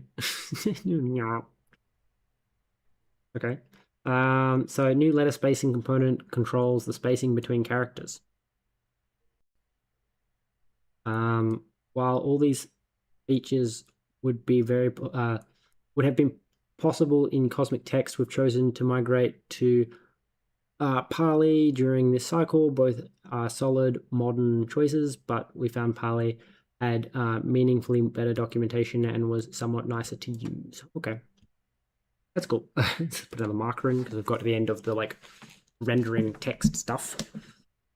Okay, so moving to app settings. App settings is going to be interesting because I honestly have no idea what they're going for with app settings, but we'll find out. So app settings. Bevy now has built-in general purpose app setting system, which Bevy apps can use to load and save arbitrary settings such as graphical options, panel layout and tool preferences, music and sound volume controls, window position and size. Don't show this dialog again. Notably, the Bevy editor needs a settings system for layout preferences, tool configurations, and everything else that should persist between sessions. Because the Bevy editor is being built as a Bevy app, it can make use of the new settings system. Okay, settings groups are plain Rust structs that derive resource, settings group, and reflect. Okay. Adding settings plugin as a unique reverse domain app name will automatically load your settings group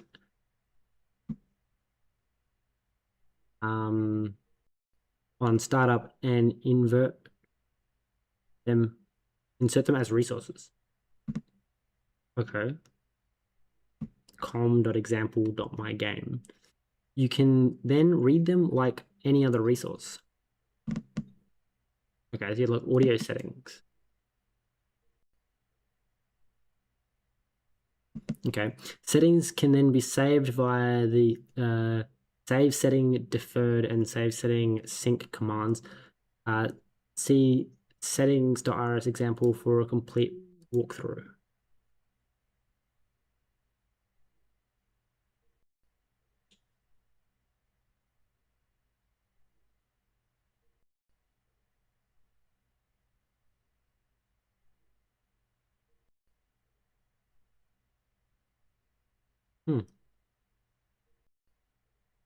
So I'm not entirely sure how it works. So it appears you just flag something as a resource and then as a settings group, and you give it reflect. I don't get this reverse domain name.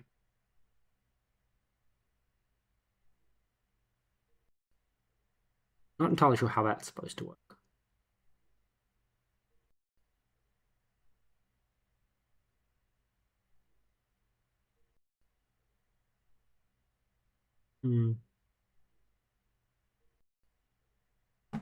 Again, I'm looking at it because it's not like it was a very long section. So org.bevexamples.settings.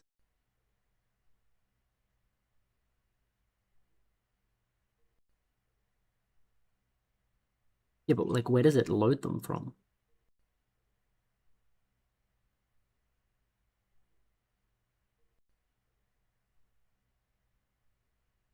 On Windows, close. Write message, app exit success. Save settings sync if changed. Commands.q.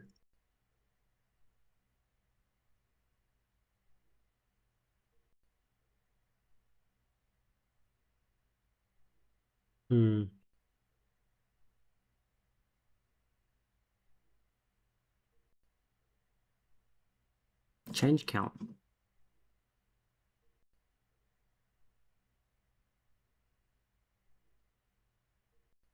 The fuck do you mean?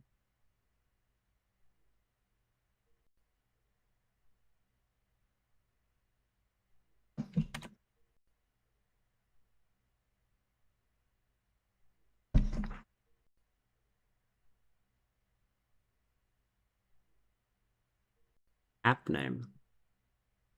The unique name of your application.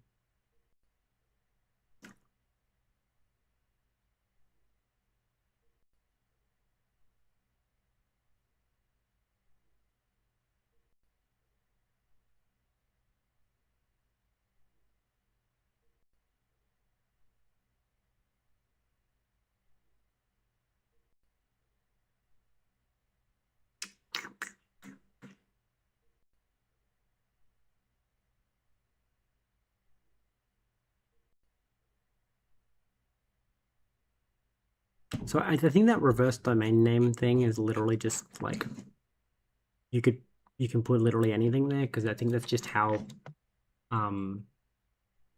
you guarantee it's unique. Not entirely sure. It doesn't make a lot of sense to me, but Oh, so I don't know what happened with YouTube there. Let me just make sure that I'm not dropping a million frames. Like a couple of minutes there, everyone just disappeared, which is a bit weird. Yeah. Anyway, more post-processing effects. I don't know how long ago was my last fucking marker. We'll put a flag anyway. So more post-processing effects. 2 new post-processing effects were added this cycle, both classic tools, giving your camera a more cinematic and stylized look. So without veneer, with veneer. It's just like it just like darkens the edges, I believe. Like,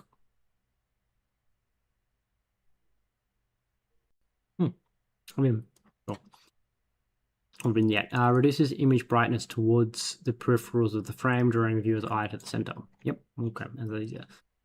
Lens distortion.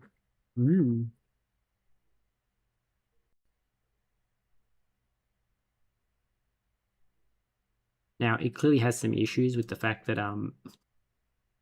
there's obviously no data because you must touch the edge, which means that it is kind of doing some weird skewing. But anyway, lens distortion, drag the image. There's no distortion, barrel distortion. Okay, cool. Lens distortion warps the image, specifically passive intensity pushes the edges outward, barrel distance negative pulls them inwards. Okay. So there's render recovery. GPU errors previously had no recovery path. A driver crash, an out-of-memory condition, or a device loss would silently hang or crash the app.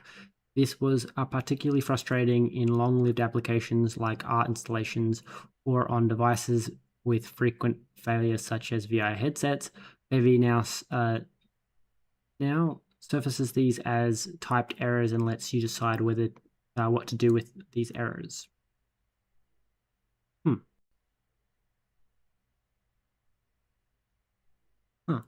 Okay. Device lost, in the case most games will want to handle it covers device crashes, thermal shutdown, and hardware being physically disconnected. Render error policy recover reinitializes the renderer and keeps the app running. Stop rendering halts the rendering but leaves the rest of the application alive. Useful if you want to show an error screen or save state before exiting. Ignore silently swallow the error, which is existing behavior for validation errors. Panicking renders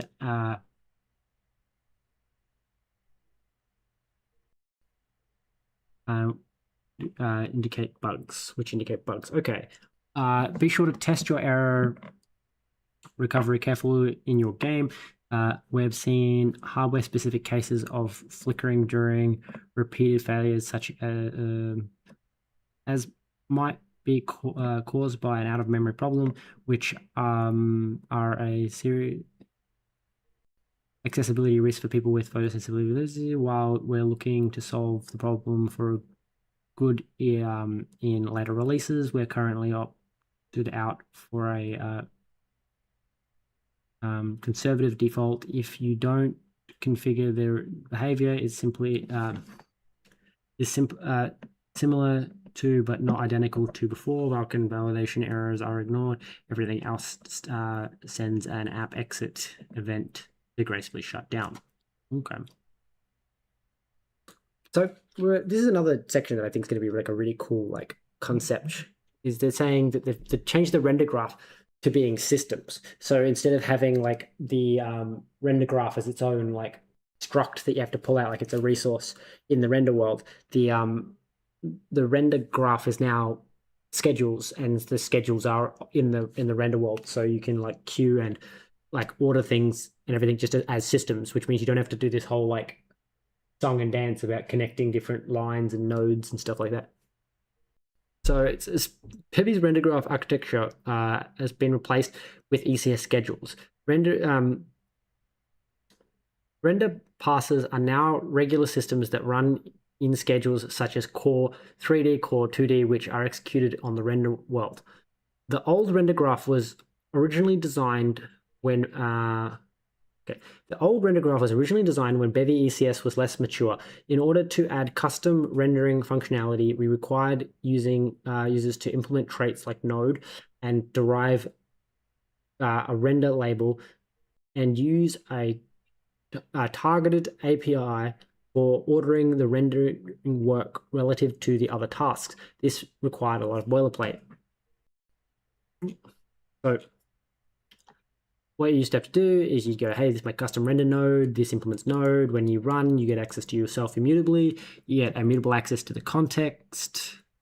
You get immutable access to the render graph context, you get immutable access to the render context, and you get immutable access to the world, and then you have to access the resource. And so effectively, this could, I guess it could run in multiple parallel, but you couldn't access the world immutably. Now they're saying, is this, and then when you want to add it when you wanted to add it, so you had to have a label, and then you'd have the render plugin, and then the render plugin would get the render world, and then the render world, then you'd add a graph, and you'd say the graph connected this, went in this graph with this label, and then you would add an edge that connected this graph. We connect this node to that node, I think. I don't remember how this worked, but effectively a lot of boilerplate. And they're saying, as Bevy has evolved, schedules have become capable of expressing the render graph pattern. So basically, we can do what they were doing here, but using the scheduler. So using the ECS directly lets rendering better leverage familiar Bevy patterns, allowing the above to be expressed much more succinctly. So basically, they had to have a bunch of custom types and custom implementations to get to work, but now they can just rely on the fact that the Bevy scheduler is able to do that. So now you make your thing, and instead of needing to implement node, you just request the resource and the render context, which is what, middle render context, and the extracted resource A. So you just render context and resource A. And then you just do the same thing. So you still need to get to the render app, but then you just say add system, and then you say in the core 3D schedule, add my custom renderer and do it after the main pass. So you don't have to do anything fancy, I guess. In the future, expressing render work as systems will allow us to expose performance optimizations that take advantage of the ECS. For example, future work to support read-only schedules could help parallelize command encoding by enforcing that the schedule does not mutate the world. We are excited to continue to improve the experience of custom rendering inside Bevy. It's kind of cool. I like this because, first of all, I think this immediately gives you a lot more parallelization because in here, I don't know how it worked in terms of these two being mutable. In terms of, like, I'm assuming by the fact that, like, it's a system parameter, these are, like, multiple things could have this mutable and it wouldn't matter. But, like, the fact that this requires immutable access to the world means you couldn't return a resource, whereas, I mean, maybe it could have all run in parallel, but the scheduler makes me feel like you could run it, like, a lot more parallel because Bevy's schedule is good like that. All right. Anyway, we're going to move on to improved skin mesh culling. In early Bevy versions, animated characters and creatures would sometimes vanish mid-animation. This happened because Bevy used the skeleton's resting position to decide which meshes were on screen rather than the actual animation pose. A character raising their arm could have their arms literally outside the bound box Bevy used for culling. So a character raising their arms could have those arms literally outside the bounding box Bevy used for culling. Skinned meshes now compute their bounds from actual joint positions each frame, fixing disappearing meshes like those reported here. If you load skinned meshes from GLTF, this is automatic, no changes needed. For handcrafted skinned meshes, call generate skin mesh bounds and add dynamic skin mesh bounds to the entity.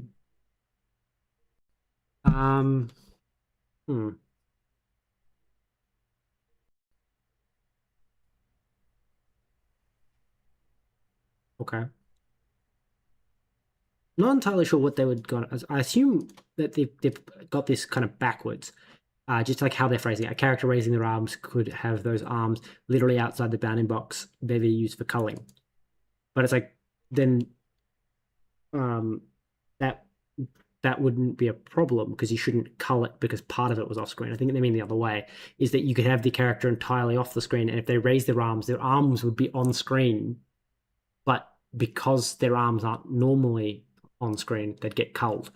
They're saying, like, you could reach, if your animation caused it to stay on screen, but the unanimated model would be off screen, then Bevy would cull it. And now they're saying, well, now they recalculate all the bounding boxes for culling based on where it is now, rather than like the static one that they were using. All right. Parallax corrected cube maps.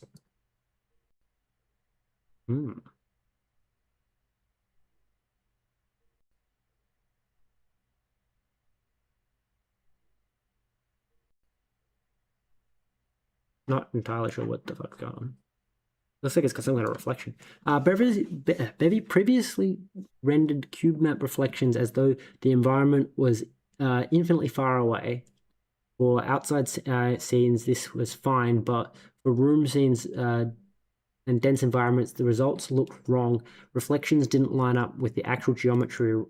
So I think what it's saying is with it off, it's reflecting, it's probably that D there, is because it's saying it's treating it as if it's infinitely far away. Whereas now it actually like checks the distance it's supposed to be. Okay, so didn't line up with the actual geometry around the viewer. The standard fix is parallax correction. Each reflection probe gets its own bounding box, and a ray tracing against this box determines the correct sampling direction for the cube map. Bevy now applies this automatically for light probes using the probe influence bounding box as the correction volume. This is reasonable default for cube map, capturing a rectangular room interior and matches Blender's approach. Okay. Parallax correction is enabled by default. To opt out of the probe, add parallax correction none. Is it a lighting thing then? Okay. A new PCCM example demonstrates this effect with parallax correction toggleable at runtime, which is, I'm guessing, what this is showing. Partial blindness,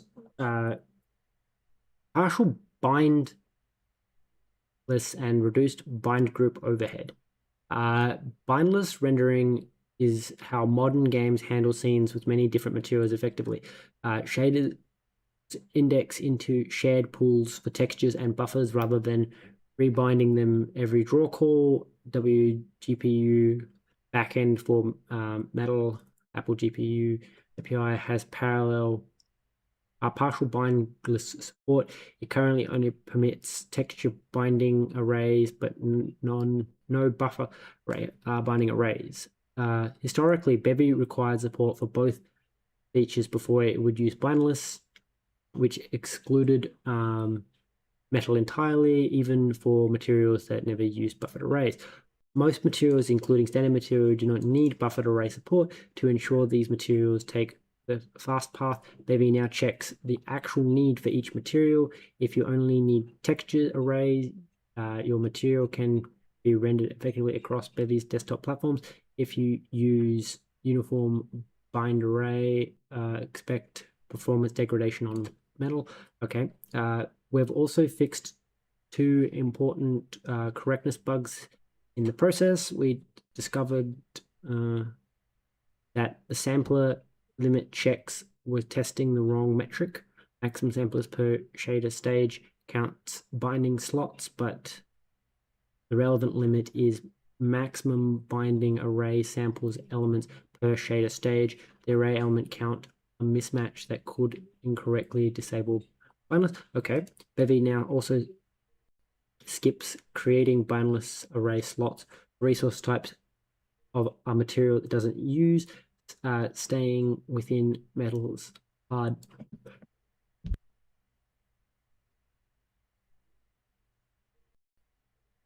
Uh, 31 argument buffer slot limit and reduces overhead on all platforms. Okay. Benchmarks on materials, we saw significant frame time improvements and sometimes memory improvements across many hardware configurations.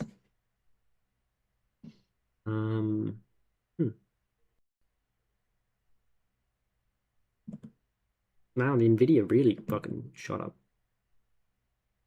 Okay.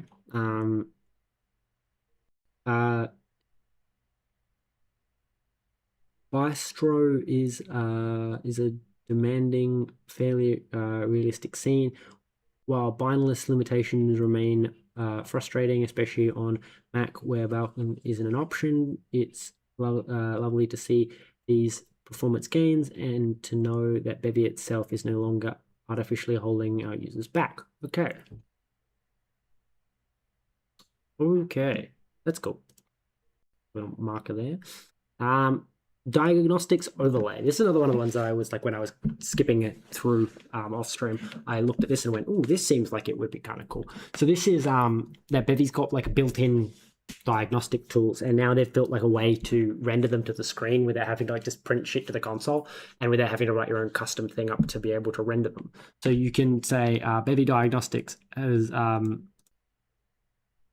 yeah, so that's it. Bevy diagnoses have always been easy to dump to the console, dump to the terminal, but displaying them in-game meant writing up your own UI. Bevy Diagnostics Overlay plugin adds a built-in overlay for this, which present with presets for common cases. Okay, so what they're saying is if you want to display the FPS, you can just call Diagnostic Overlay FPS, and then you can also call Diagnostic Overlay Mesh and Standard Materials.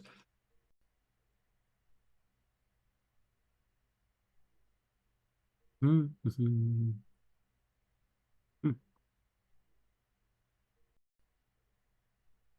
Kind of cool.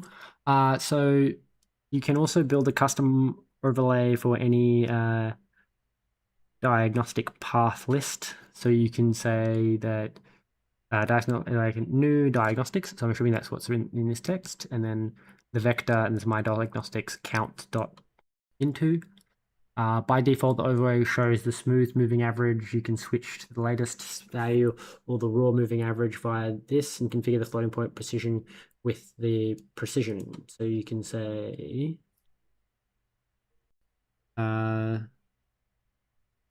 path is this is my diagnostic counter.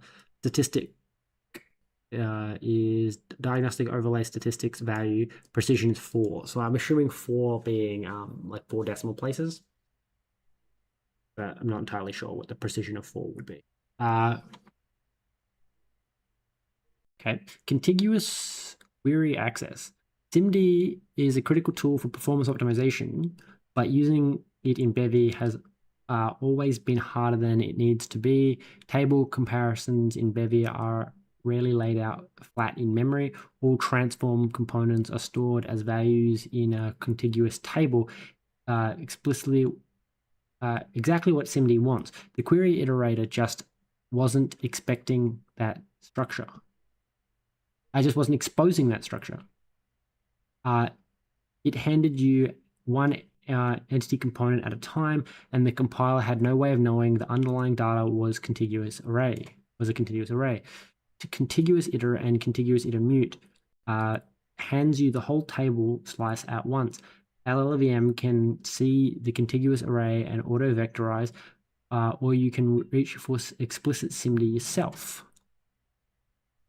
On a bulk position plus equals velocity update over 10,000 entities, this gives some serious speed ups. So normal iteration takes 5 microseconds. And still 5 microseconds. I don't know what this AVX2. Oh, it's a type of hardware, isn't it? So it's like the type of SIMD instructions that you can do, I think. So there's a contiguous iteration. So just by making it not give it one at a time, it's like 20% faster. Maybe not quite. But like with AVX2, which is your SIMD stuff, it's like, say like 2.5 times faster. And then contiguous no change detection. So they're saying if you did it every single time without, I'm assuming the query had some kind of change detection. Not entirely sure. It's even faster again because obviously the change detection consumed a little bit of okay. If your project has CPU heavy workloads, physics engines are prime example, you should try this out immediately. So my only question with this is this kind of implies that they have to be contiguous. And what if they're not?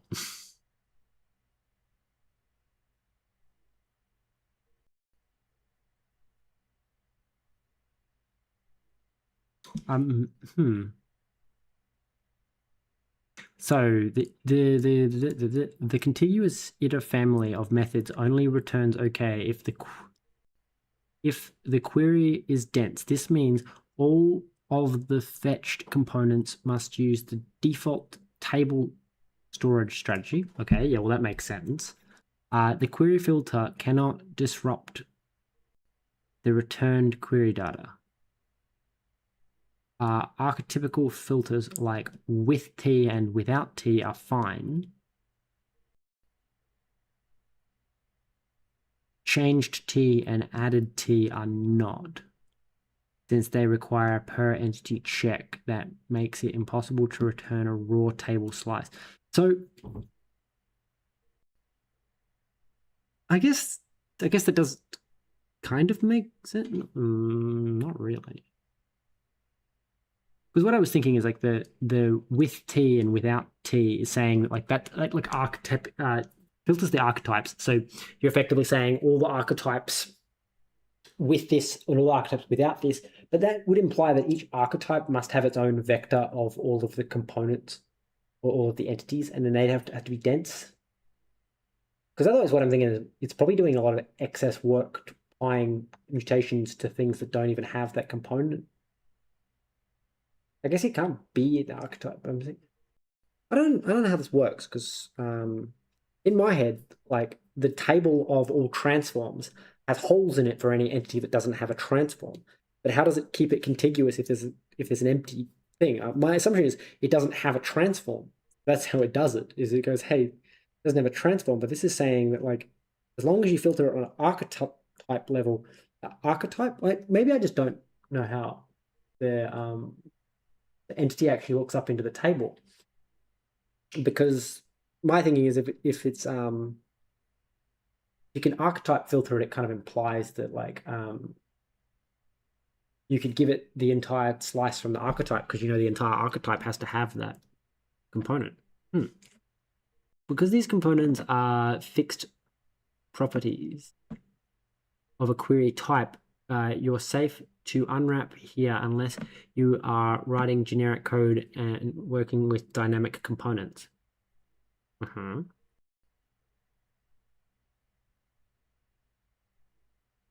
Okay.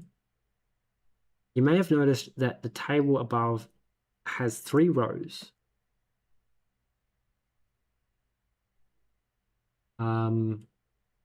Which with change detection is a generally useful feature. While change detection is generally a useful feature, it does incur measurable performance overhead by default. Contiguous iter mute returns a contiguous mute t, just like the ordinary mute t. It triggers change detection automatically on dereference. If you don't care about that, bypass change detection gives you the raw slice. Gives you the raw mute t directly or even faster accessible. Okay. So that's what they're saying, is that like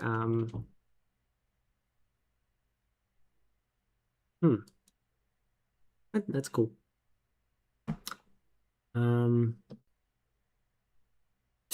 Delayed commands. Oh, this is another one that I like skimmed over and went, this is another one of those weird things where I'm like, this was not something I ever thought of, but like this does seem like something that would be very useful. So scheduling things to happen sometime in the future is a common and useful tool in game development. Everything from game logic to auto queuing visual effects. While this was previously possible through careful use of timers, getting the details right was surprisingly tricky, and naive solutions were heavy on boilerplate. Now you can simply delay arbitrary commands to be executed later. Okay, note that this does not have a built-in blessed canonical mechanism yet. We recommend embedding the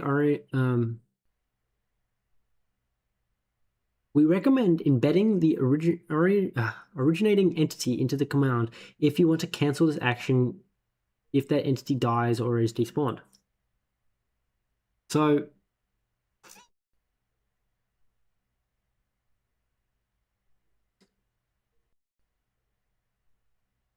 okay, does not have a built-in blessed cancellation mechanism yet. Okay, so when we say delayed spawn, you can say commands and you call delayed, and then you can say 1 second and then spawn the dummy component. And then apparently you can also do a delayed spawn then insert. So we can delay for 1 second, then we can spawn an entity, and then we can delay for another 1.1 seconds. Then we can open that previous entity, and then we can insert the dummy component. It seems a little weird, but like I can definitely see why this would be kind of like a useful thing to have, of being like, I want to do this, and then 1 second later I want to do something else, or even just like the next frame I want to do something else. I just find it kind of strange how they've gone about implementing it. It's just I'm sure it'll get refined as people use it though, because it definitely seems like a useful like concept. It just doesn't feel like a very Bevy way of implementing it. So it feels very like stapled on. But like I can see using it. I feel like I'll forget that it exists. But yeah, I mean, it seems pretty cool. Text gizmos, these are going to be fun. So sometimes you just want to slap a label on something while debugging. Text gizmos are for exactly that. A zero setup way to draw world space text anywhere in your scene using a built-in stroke font. Unlike Bevy's 2D text, the right choice for damage numbers, name plates, and in-game labels, text gizmos are strictly for dev tools and debugging. The font is fixed and only supports ASCII. Use gizmo text and text 2D to quickly draw text. Ta-da! Okay, yeah. If you want to color each segment of the character separately, reach for the text sections and text sections 2D. Okay. Cancelable web tasks. So I read about this one earlier, to sum this up, is that in Bevy, when you make a task, you could cancel that task if you kept a hold of the handle to the task. But on like web builds, you couldn't do that. It was, as Bevy says, it handed it off to the JavaScript to run in the background. Otherwise, you couldn't run tasks asynchronously in the background. So like, there's no point running the task if it literally has to be in sync. And so they're just saying that they've done a workaround so that you can actually, in fact, cancel a task and actually have it stop. Whereas before it was like, if you canceled a task, it kept running. And then when it was done, nothing ever collected the result. I don't know if it ever got dropped or what happened to the result if you canceled it before it was finished. But yeah, the idea is that basically on web, if you started a task, it had to finish. There was no way to cancel it early. So that's cool that they fixed that, making web just ever so slightly better. Okay, next is asset saving. I'm going to flag that one because it's going to be fun. Asset saving. So Bevy has asset saver. So Bevy has had an asset saver trait since version 12. However, it was only ever intended for use inside assets preprocessing pipeline, not for saving assets at runtime. This left a frustrating gap. If you wanted to save a procedurally generated mesh, a baked light map, or output an in-editor workflow, there was no supported path to do that. Now there is. There's save using saver, lets you save any asset to disk using the asset saver implementation of your choice. Building the saved asset. For simple assets with no sub-assets, use saved asset from asset. Okay, so saved asset from asset. Saved asset. Okay, for assets that reference other assets, sub-assets, use the saved asset builder. So saved asset builder, which needs access to the asset server and the asset path. Not entirely sure why it needs access to the asset path. Maybe that's where it's going to be saved. I'm not sure.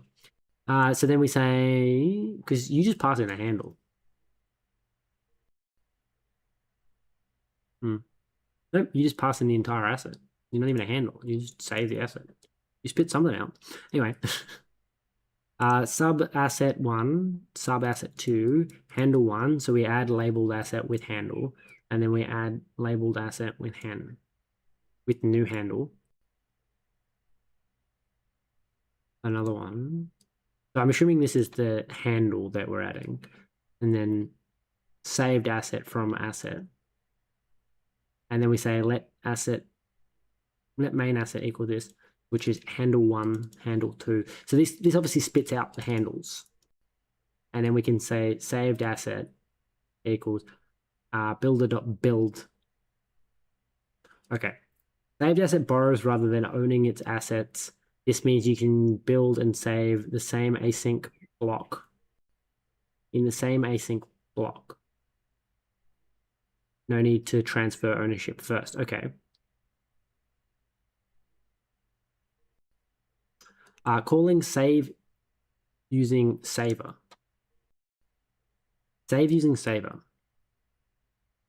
Save using saver is async. Generally, you'll want to spawn it with the IO task pool get spawn. You'll also need to implement asset saver for my asset saver to define the serialization format. Okay.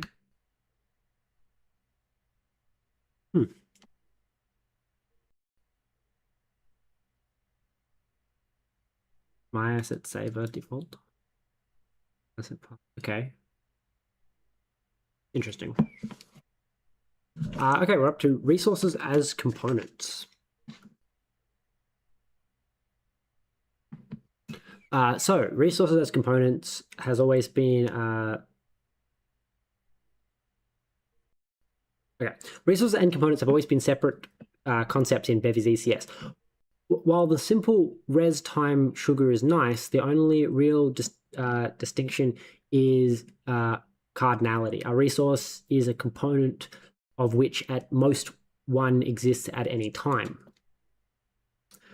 That separation has been a particular source of friction. Many of our tools for components like hooks, observers, and relations simply weren't available for resources. And the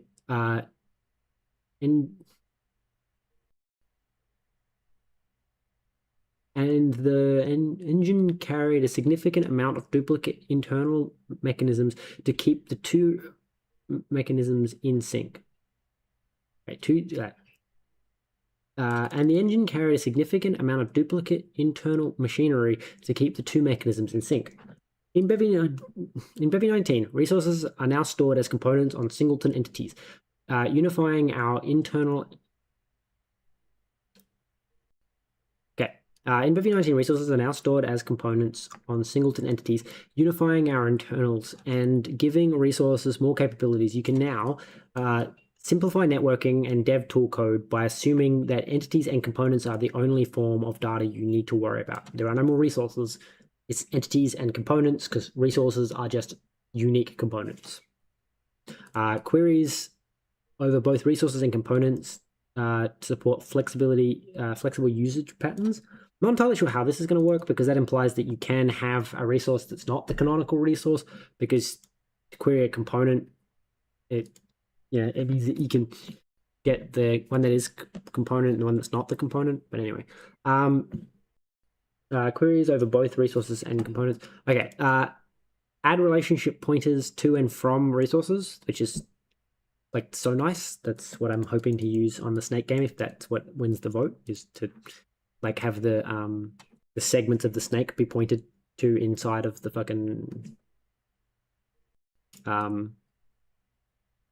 add relationship pointers to and from resource entity. Like so you have like the snake resource, and that will have all the segments as their children.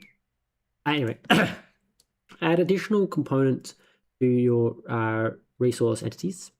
So that's saying that you can have like a resource require additional components, and then those additional components can do fancy things. So you could have like I was just saying, you have a resource that requires it has children, and then they do different things with that, which is such a like an interesting way of going about it.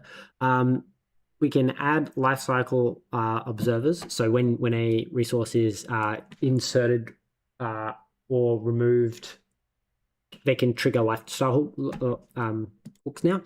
We can add our own hooks to resources, which okay. So you can add lifestyle observers, and we can also use the hooks. So life cycle observers is like you have an observer runs on add, on insert, on remove, whereas the hooks are separate. Not entirely. I think it's because observers are like you get multiple observers, but you only have one hook, and the observers run different time to the hook. I'm not entirely sure.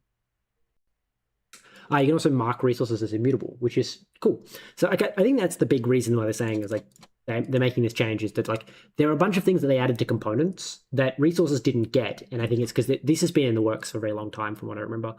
So it's the idea of like when they added immutable components, they could have also added immutable resources, but it's like there's a whole lot of extra work to add immutable resources. When it's like when they make this change, then the fact that there's immutable components means that resources are automatically get immutable resources.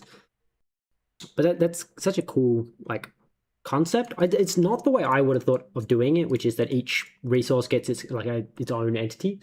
It does give you a whole bunch of other like things, like the fact that you can have relationships, like you could have children of a resource and stuff like that.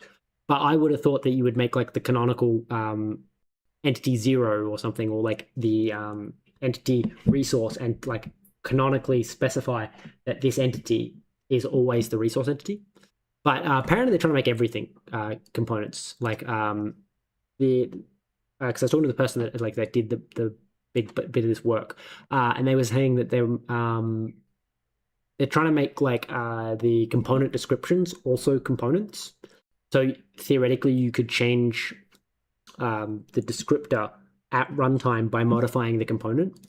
Like by modifying a specific entity, like if you change the descriptor on that entity, you would also in turn make a new entity, which is it's an interesting concept. And they're saying about they have to bootstrap their way up because obviously you need to define the component ID for the component ID component so that you can define other component IDs, which is just an interesting catch-22. My recommendation for them was to hard code the component ID because you wouldn't want some bad actor to be able to modify the description of a component ID. So make it that's the only one that when you request that component ID, you always get back a hard-coded piece of data that's the only one that's hard-coded, and all the others described using that. But anyway, remote entity reservation. Okay, so I've been through this before. So Bevy historically required the world to register entity IDs. So you couldn't spawn an entity without access to the world, which is what you need the commands for and stuff like that. This works in most scenarios, but it meant that if you wanted to work in parallel that initialized entities, you needed to block your application's execution. This is problematic for things like our upcoming assets as entities, which is similar to how I was saying about component IDs or component descriptors as entities, as assets as entities is going to be the same thing, where it's everything's going to become an entity. Okay, so anyway, you need to block the application's execution. This is problematic for things like our upcoming assets as entities work, which will involve preparing entity contents in the background while the application continues to run. Bevy 0.19 introduces a new entity allocation strategy that enables reserving entity IDs from any thread without a world reference and without compromising on performance. This involves splitting the entity lifecycle into 5 stages: unallocated, allocated, spawned, despawned, and freed. They just don't go any further into it. Okay. That's cool. Interactive transform gizmos. This is fun. This is how you really know that they're working on the editor, is that this is something that most of the editors that I've played with, that where the community made, they've had to implement these themselves. I've had to implement this myself, and it's not much fun. So the fact that Bevy has now got one by default built in is so cool. So you can add the transform gizmo plugin, and then you can transfer gizmo camera, you tell which camera it is, and then you can tell it which gizmo has what has focus.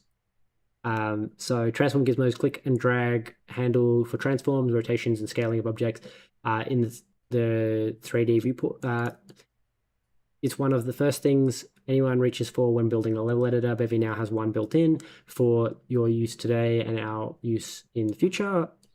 So yeah, add the plugin, mark the camera, and then tag the entity that is currently focused. This plugin is deliberately not connected to the user's input.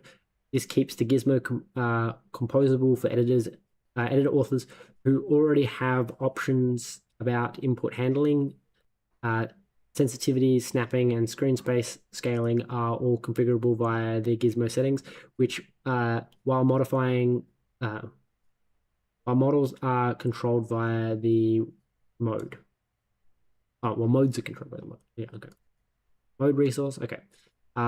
Much of the math and implementation strategy for this widget comes from the Bevy Transform Gizmo. Create that person for open sourcing their contributions. Okay. Infinite grid is another editor kind of thing where most editors want an infinite grid. So transparent ground plane grid is a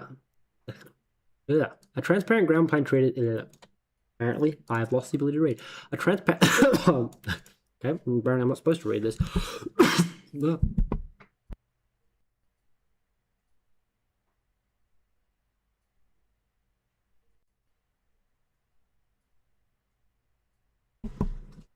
A transparent ground plane grid is a staple of 3D editing tools. it marks the major axes, orientations, and the scene, and makes scaling immediately legible. Simply drawing lines doesn't work well. The mesh has to end somewhere, and the lines that reach towards the horizon create aliasing artifacts and moire patterns no matter how far away you extend it. Our implementation renders the grid as a full screen shader. So the grid is computed per pixel in screen space from the camera's perspective and fades out with distance to eliminate aliasing at the horizon. To add an infinite grid to your app, register the infinite grid plugin and spawn the infinite grid component. Okay. Grid appearance, color, fade, distance, lines scale is controllable by the infinite grid settings, which can be placed on the grid entity or on a specific camera to override its per view. You can see how this works in the infinite grid examples. This is an upstream version of the Bevy infinite grid crate created and maintained by Foresight Labs. Thank you. Contribution to Bevy. So that's kind of cool. I like that. That's fun.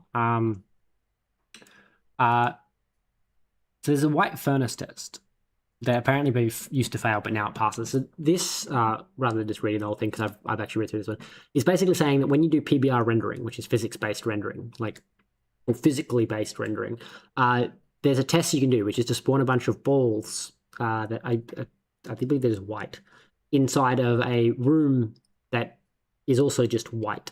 And the idea is that no matter what texture and quality you give these balls, you should never see them, because if all light coming and hitting them is the same, no matter how they reflect light, they should be the same color as their surroundings. And Bevy's basically saying that there was 2 bugs in their PBR rendering. That means that in the old versions of Bevy, you would see the balls, in the new version you don't. And that was that seams were visible from certain surface orientations, and also that the particularly metallic materials absorbed energy, appearing darker than the surroundings. So basically, with the PBR, the net energy in the particular scene that they've done, the white furnace test, is a classic sanity check for physics-based rendering, placing a perfectly reflective object inside a uniformly white environment. So they're saying that these are perfect mirrors inside a perfectly uniform white room, and so you shouldn't see them because they should reflect the walls, and the walls should make them invisible.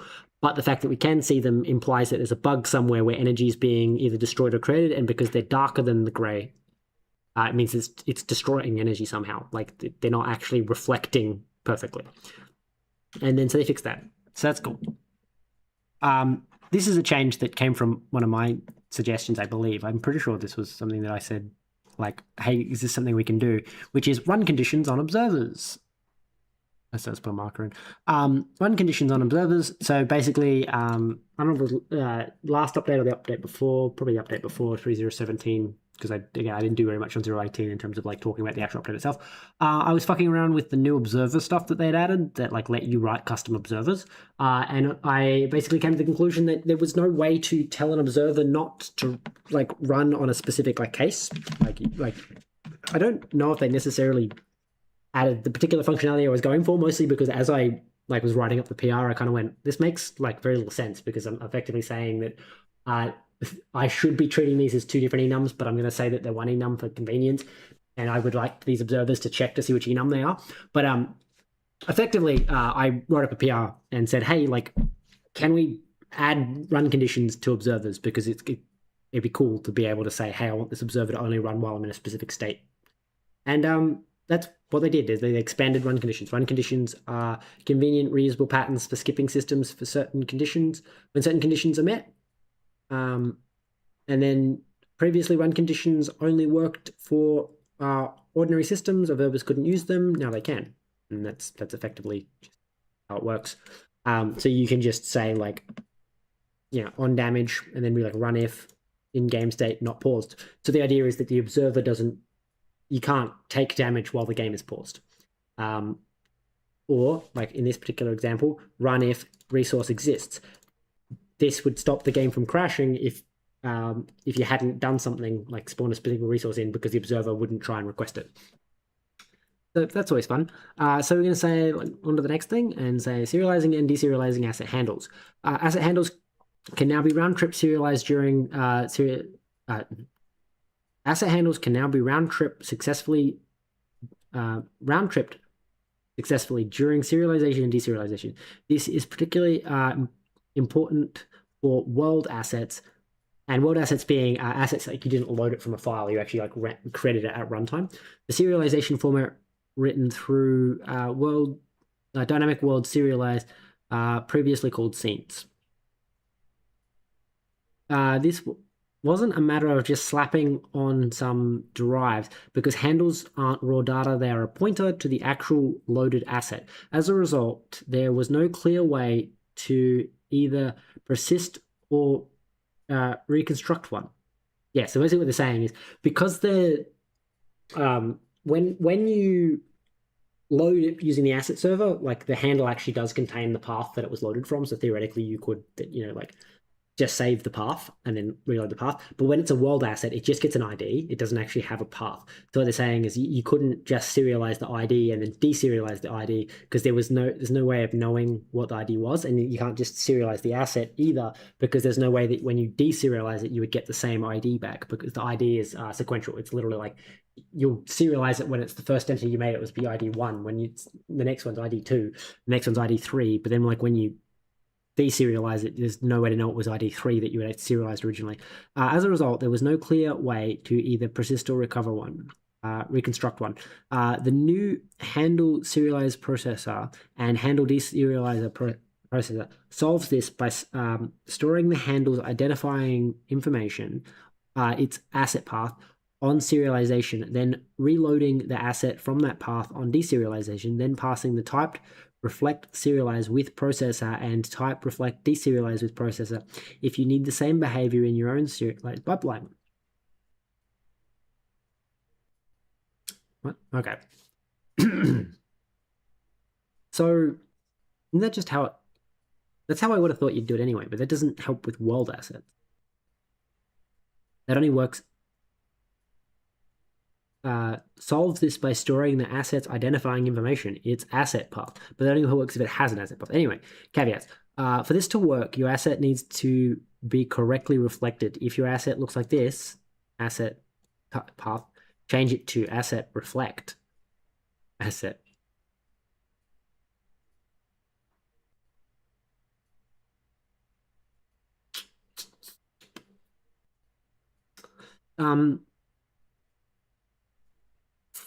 Okay. But that's the asset itself. I'm still not entirely clear. My assumption is that if you serialize a world one, it will store an index, because it's like, for the sake of serializing an asset handle, if you serialize one that's an ID, it'll store the ID in that place, but also serialize the handle. But I'm not entirely sure how that would work. Like, so if it has an asset path, it'll serialize the asset path. If it doesn't, it'll serialize the ID and then also flag that it needs to also serialize the asset. Not entirely sure. All right. Self-reflection relationships. By default, Bevy rejects relationship components that point to entities that they live on. By default, Bevy rejects relationship components that point to the entity they live on. If you insert one, Bevy will log a warning and remove it. This default exists for a good reason. Structural relationships like child of form hierarchies that Bevy traverses recursively. A self-recursive child of would produce an infinite loop. Okay. But many relationships are purely semantic, likes self, employed by self, feeling self. This doesn't imply any traversal, and self-reference is perfectly valid. You can now opt in with allow self-reference. Okay.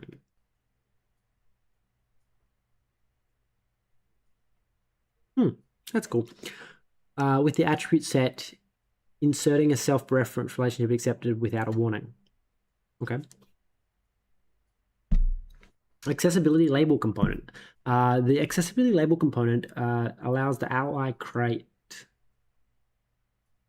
label property to be specified separately from other ally properties. Okay. In most apps, the label property comes from the application code rather than the library code. However, the design of the access kit requires that all ally properties be stored in a single large data structure contained in the accessibility node component. This creates a usability conflict with the BSN and other methods of spawning complex hierarchies where composing multiple components is the primary means for behavior reuse. By putting the label in its own component, it can be used as a mix in with the BSN template, allowing the label to be added by the widget user rather than the widget author. Okay.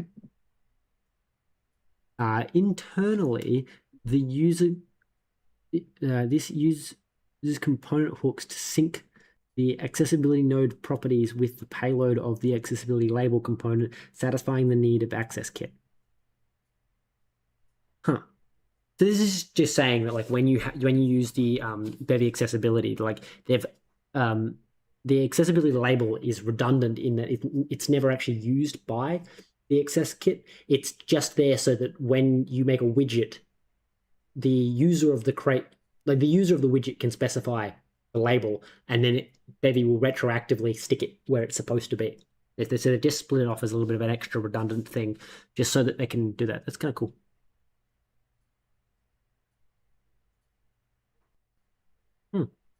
Okay. So what is next? No matter how many features we add, Bevy, the flock will always demand more. Yes, demand more. Actually, I should put like a flag in there. We demand more. We demand more. Okay. Anyway, so the flock will always demand more. Game engine, uniform game engines, unfortunately, are never done. Returning by popular demand. Let's peek deep into the mists of time and see what features Bevy has in flight. Like usual, many of these features are essentially components of the Bevy scene editor.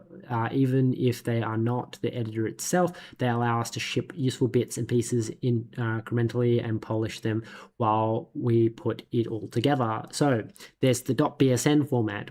Bet you didn't see that one coming. Haha. Whoever wrote this has a sense of humor. Actually loading and saving BSN flavored asset files to disk remains top priority. .bsn is the thing that our fabled editor will actually edit, allowing you to create and compose characters, game objects, and levels. Okay. Unified 2D and 3D rendering internals. Bevy 2D rendering is pretty fast, but it's starting to lag behind our 3D rendering in terms of both performance and features. We're hoping to unify its internal architecture to avoid duplicating work, keeping the high level sprite API completely untouched. Okay, that's kind of cool. Entity inspector, example trees of entities inside your game. Examine trees of entities inside your game and inside the eventual editor. The framework has been prototyped and widgets continue apace. Okay. Now it's time to put it all together. Assets as entities. Bevy asset system is a bespoke ball of code, which is all unique idioms and complex API surfaces. We're ready to move them into the ECS itself, allowing engine internals and end users to leverage the power of features that already use everywhere else.